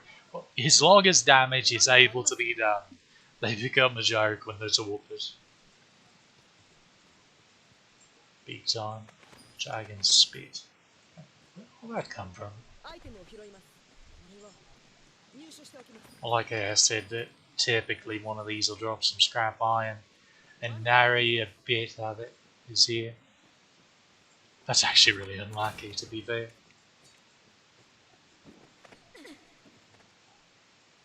Okay, we came up here, but what for? Because none of you are going to pick that up. We don't need it, honestly. One bit. Okay, you're not.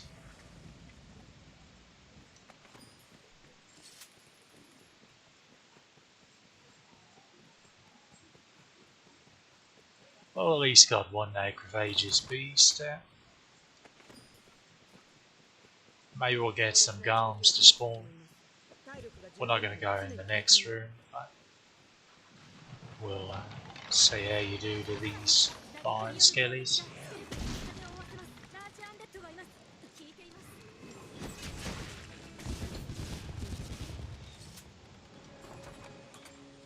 That's how many explosions that Dazzle blasted. Never mind, I'll go over that when it's time for the Strider gameplay, which could be a while. I don't know. We'll have to see how we decide to go with that. I went over before why my theory as to why people aren't adding that onto their Strider pawns on PC for whatever reason. It's because a lot of new people played the game for the first time on PC, and when they played Strider, they couldn't make heads or tails of how to get that ability to work. Couldn't hit anything with it, couldn't do very much damage, so they just assumed it was Garbo and neglected seeing what the pawns could do with it. And since nobody was putting it on their pawn, they could never just accidentally rent a pawn that had it and see, wait a minute, what's that keeps staggering and setting the enemies on fire and just melting their health bars? Oh, it's fractured down.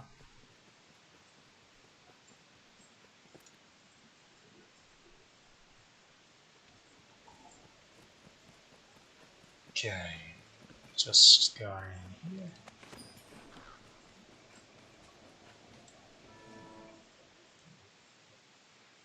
We're getting sidetracked here. Guess we won't bother fighting the first variant of Diamond today. That's fine. Or go after next buggers. What are you doing up there, guys? What's down here? How'd you even hide in that pile of bones? You're too fast. You wouldn't fit in there. Hey boys, I can see that. Cockatrice is back. Well, the Cyclops was back in the other room, so the Garden of Ignominy, so I suppose it stands to reason. Angel's perhaps.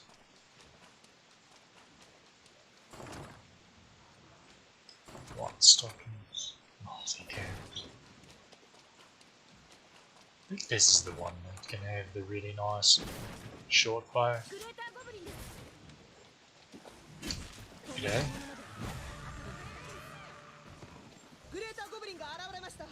Also notice how she flexed right there. That's another one of the little celebration idle animation celebration animations. Fawns have some unique stuff they can do based on their... Why? I'll be completely honest. I was looking at the fawns the entire time. So I didn't even see him. They sure can't do a number.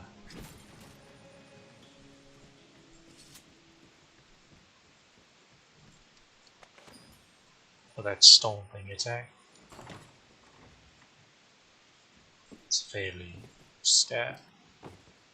Magic bar.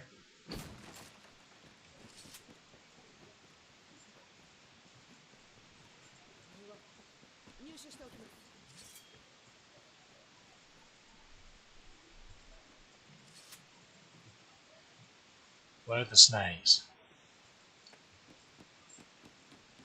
Should be snakes all over the place.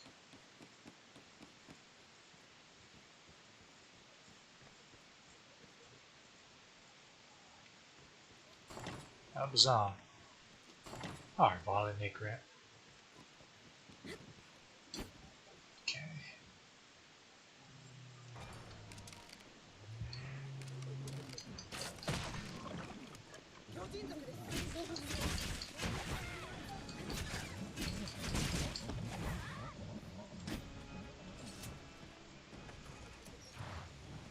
Excuse me, just saying how you do.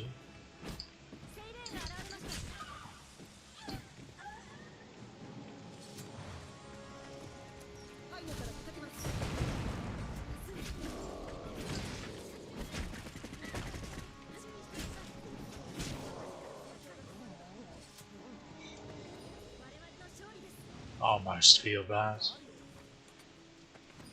He gets torpid and he just he can never get out of his various firing himself up animations.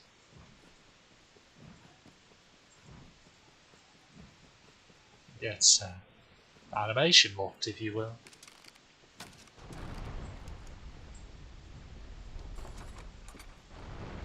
Is when you get Divine Circle. Showed that. Showed that a lot. Hopefully you remember.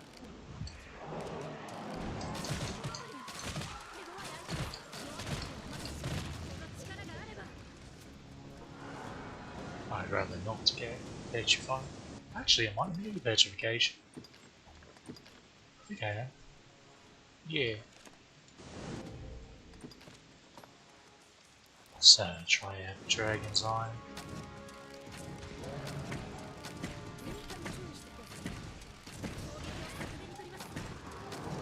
So I'm gonna need one of you to stagger the bugger or something so I can get out. Because my current level of health is not going to take much. Okay. There's an opening. Oh dear. Oh dear, oh dear.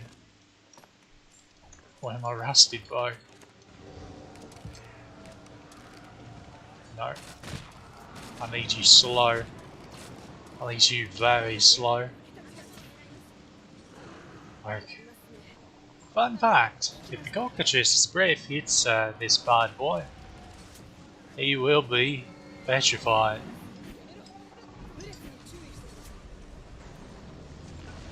Basically, what this means is that cockatrices can actually kill him for you. When an enemy is petrified, they tend to start. You just one tap them, turn them to dust. You get all the XP, but unfortunately, you won't get any drops. Just like if you knocked them off a cliff. I suppose that works.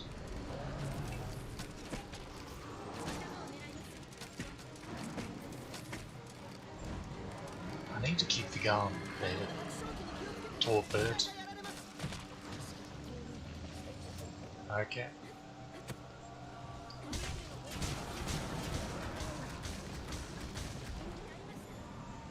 That does that. I don't understand why you're so squishy. Oh, probably because you keep climbing. I think the foggiest why she climbs. This is the weirdest fighter pawn I've ever seen. I've never seen a fighter pawn be bad, but by golly, she is a trooper.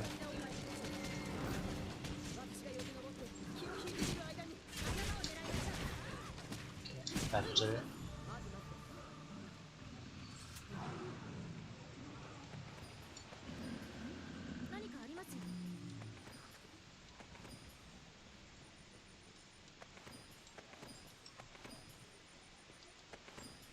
So yeah, even those buggers aren't particularly threatening when magic good. When they're all slow.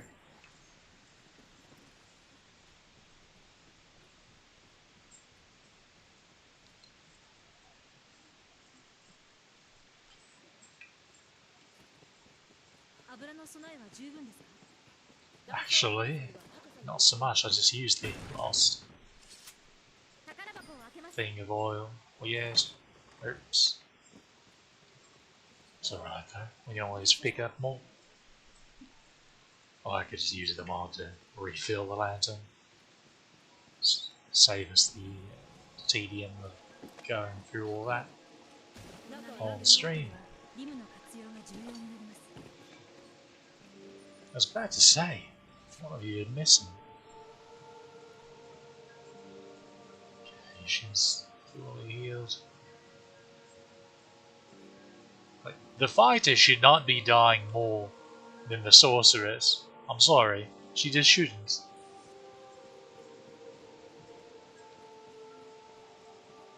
I dare say she's a bit broken.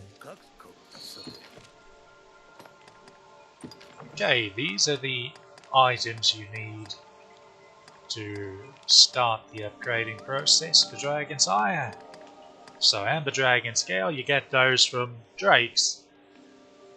There's one right outside the rest area near the Shadow Vault.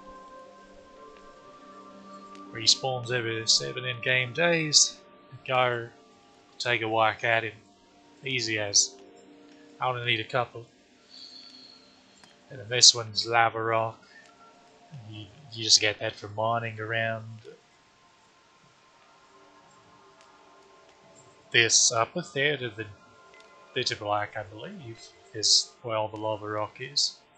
Like, I'm pretty sure you can get this from the Bloody Harbour, which is where you know, the rest area where Aura is. And you should be able to get it from mining nodes, well, all over the place, but Dusk Moon Tower is another easy place to mine. And remember, you don't have to go 1 star to 2 star to 3 star. You can just go directly to this one and just slap some lava rocks on there, and it's a pretty substantial stat increase. As for when it's already Dragon Forged, well, to silver rarefy it, it needs 6 crimson stones. Those drop from salamanders, Those are the rare drop from salamanders, and then 2 fire drake fangs, which I feel like I shouldn't have to go into very much detail about how you get those. Yeah. So that's how you go back with Dragon's Ire, upgrading it and the like.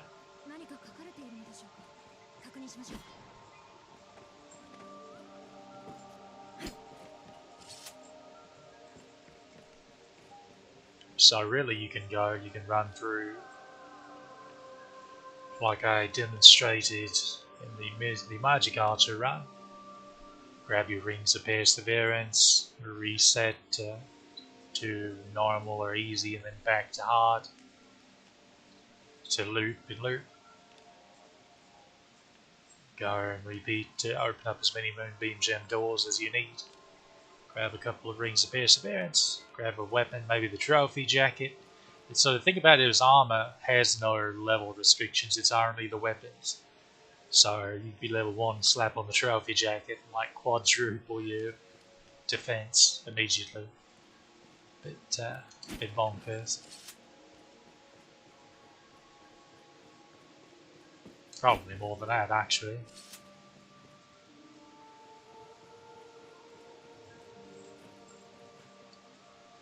Okay, let's head on through here.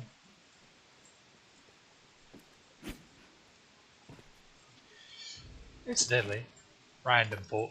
So this is the Dragon's Dogma, which is the sword you get from killing Grigori while wielding a sword.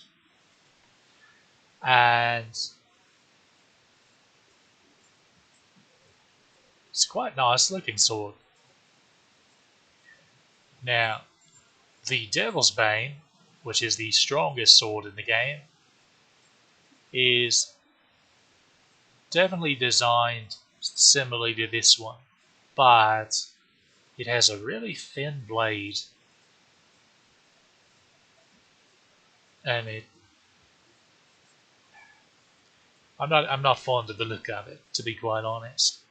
And it's really a shame that it didn't just like take the blade from the Dragon's Dogma and then switch the hilt and all that, the guard and all that. I feel like the Dragon's Dogma is one of the best looking swords in the game. Be it like Whole Mace and Ascalon. While Devil's Bane is very icky looking. But it is what it is. Okay. I'm actually going to waste this right now because I'm curious which ice spell it casts. Okay. Good to know.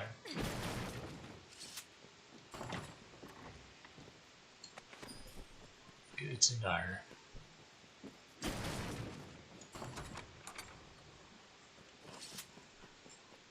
Purple lawn kilts. Those are presumably designed to go with various mage robes.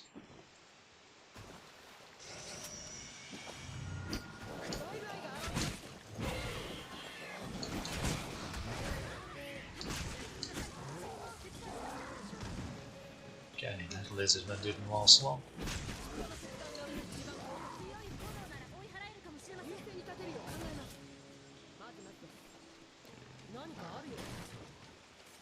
What do those boxes do to you, mate? Speaking of,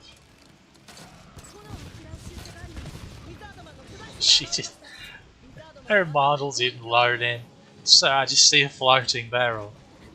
Now, wait a minute, that ain't right. Did I miss? Misjudged terrified buck. Okay, and there's another over here. What there? Really doesn't take much to talk for him.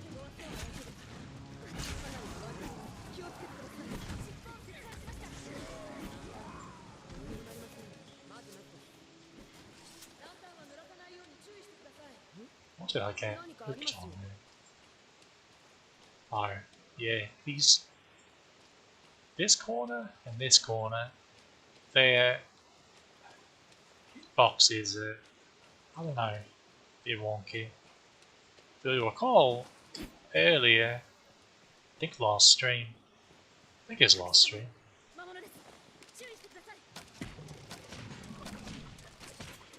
one of the big saurians got stuck on that, which was funny, but, well, for us, not for him. Lateral circlet, that's a nice looking one. It's just, the ancient circlet provides so much defensive utility with its resistances and looks fairly similar. That's difficult to justify. That being said, if you're like a magic archer or something, it gives you a spot more magic, like plus 10 magic, something like that. Nothing super extravagant, but it gives you a wee bit of a boost. And the resistances it does have are fine, from what I remember. And it actually has better defensive stats than the Ancient Circlet does, because the Ancient Circlet actually, just armor-wise, is not particularly spectacular, as you can see. This is fully upgraded, and there's a lot of pieces of armor that even completely unupgraded, like late game and Everfall loot, typically at base outdoes this. But look at those juicy debilitation resistances though. That is lovely.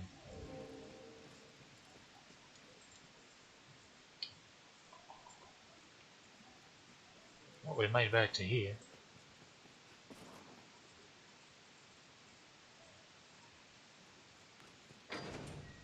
Let's go ahead and kill some rats for some reason. I'm just feeling destructive, I guess. I think it's a good time to wrap. Next time we'll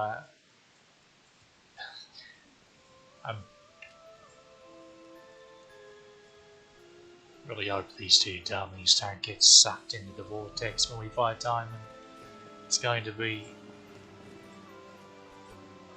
a bit of a bugaboo if I have to set a couple more flying pawns up. But oh well, we'll do it if it needs to be done. I really won't come to that, but I'm not gonna hold my breath.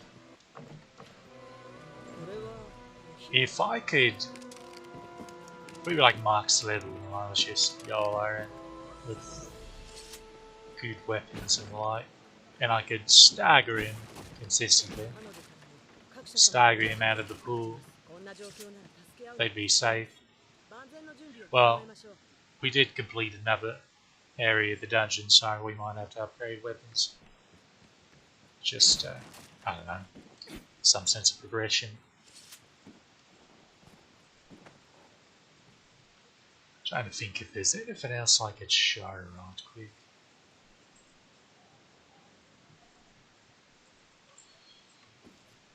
Suppose I could show you some neat aspects about the trophy jacket. Well, I say that, but do I have... Okay, I do.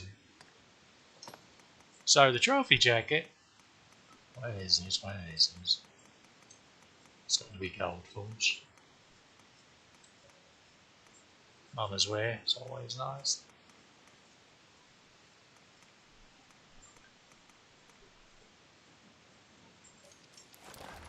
Okay, notice how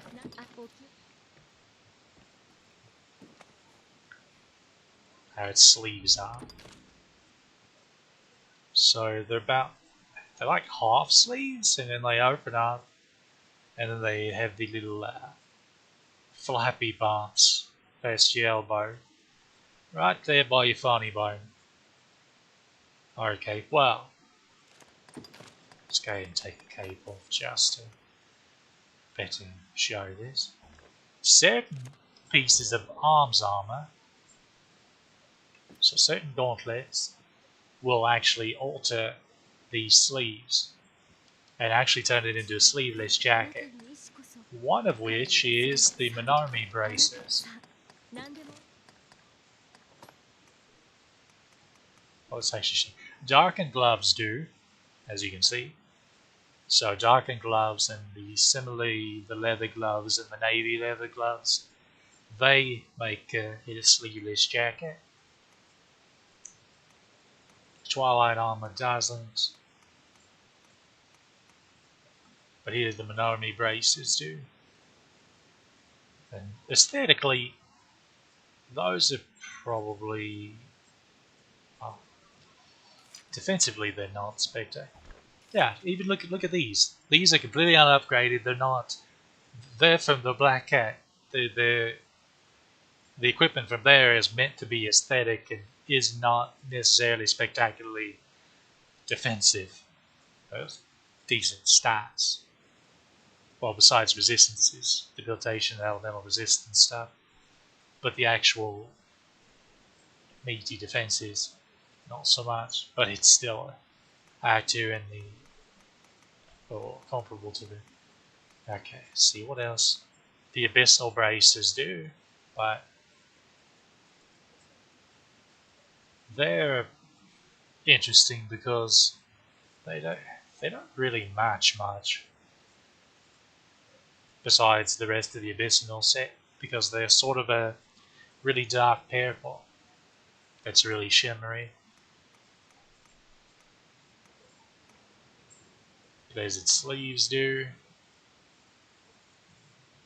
Only assassins can wear those though. So only assassins can wear the trophy jacket and the blizzard sleeves combination.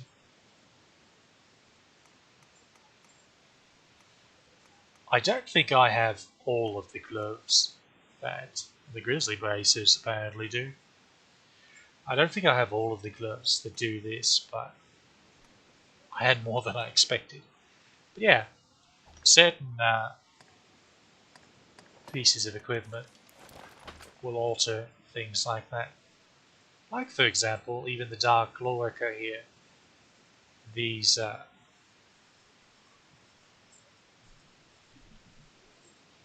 you can, okay, I hit the wrong button. So as you can see, these metal guard, neck guard, neck slash shoulder guard piece. I don't know what you call the bloody thing. Some people are not overly fond of that. Well, the Sovereign's Mantle makes it disappear. Adventurer's Cloak doesn't. Alchemical Cloak, Mahogany Cave. And then others like these tuck under them and actually get rid of the, as you see there, there's a bit of it, they kind of float because they don't really connect to the model very well. But the ones that go under sort of hide that.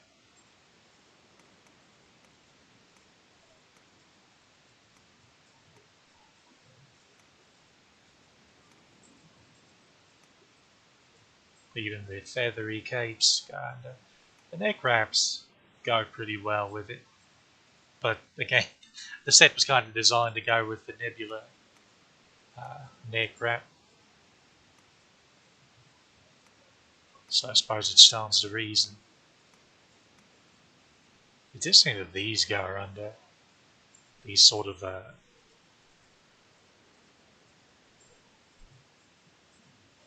tablets. Think you'd call that a tablet? I don't know.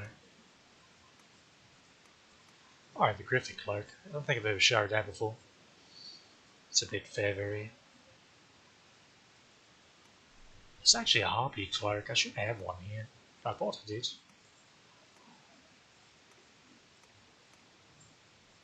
Shame there's not a snow harpy cloak. That would be more popular with people.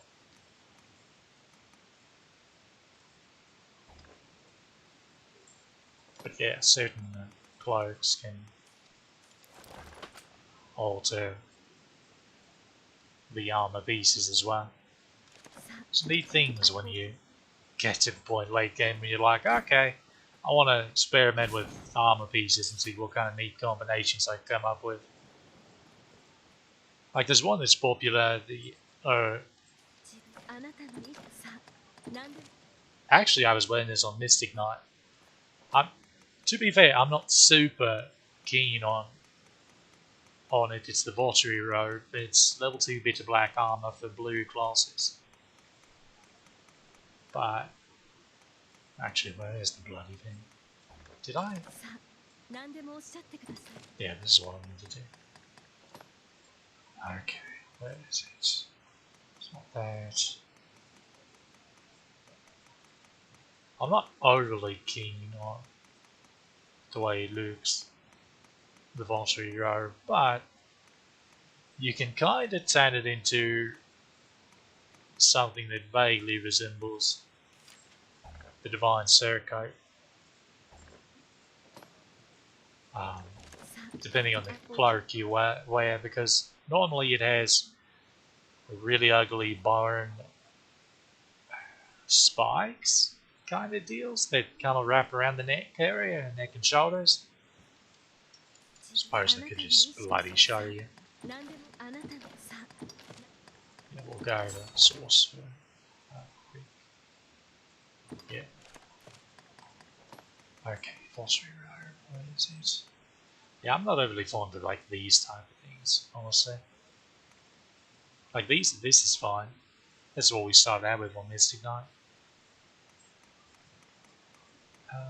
Where is it? Where is it?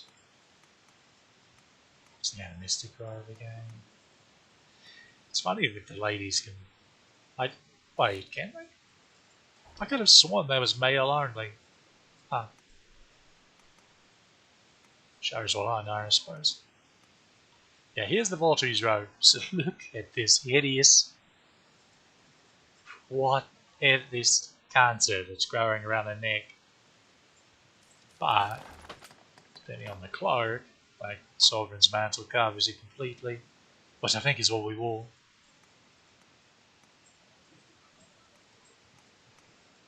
Basically, the things that cover the Dark Lorca's shoulder part do the same. These cover up one of them. These type of cloaks cover up one of them, but leave another. So that's certainly a thing. But yeah. Also, just like before, notice this has the same sort of flared sleeves, but depending on what kind of armor pieces you're wearing, they disappear completely. In fact, we were wearing. If I go to Mystic Knight, I'm gonna have to redo my. Okay, what were we wearing? Whatever, the underclothes don't matter. Okay, we're wearing immortal braces. So notice how the immortal braces remove the sleeves, and then of course.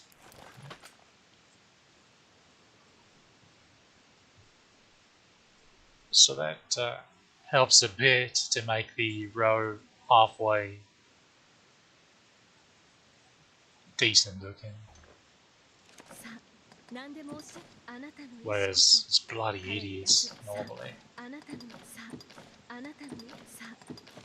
Okay, let's go back to assassin and stop there.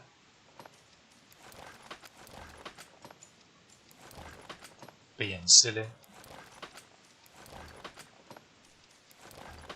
Incidentally, if you were curious, for most classes, when it comes to if you're going to use level 3 Bitter Black, if you're going to use the rare versions of level 3 Bitter Black armor with the gauntlets, I recommend,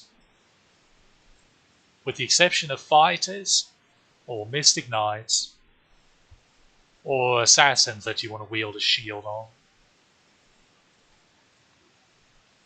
I recommend this enchantment if you could get it, where it restores your stamina every time you kill an enemy, because it really keeps you trucking.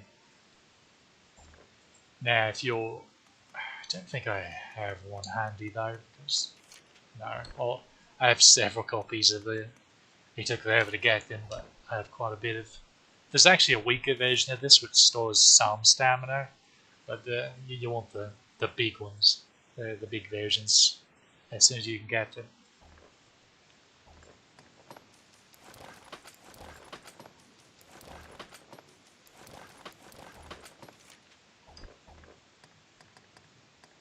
Okay.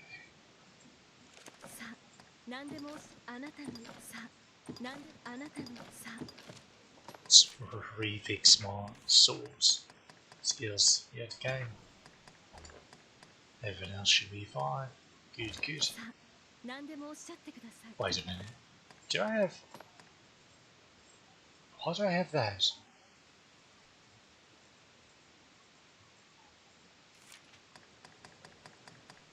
Although to be fair, I'm not certain what I would slap on instead. I suppose heat.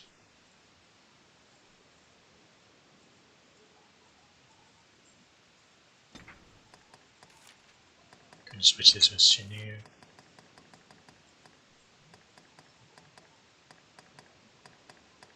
If you can't tell, I have a bit of autism where I have to put my augments in alphabetical order.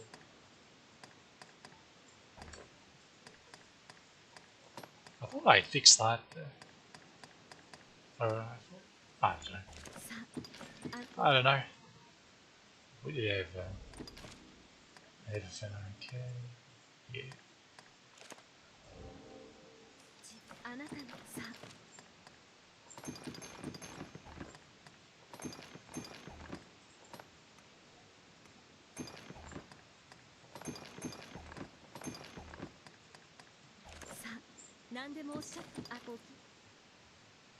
I suppose I need to get their wake stone back.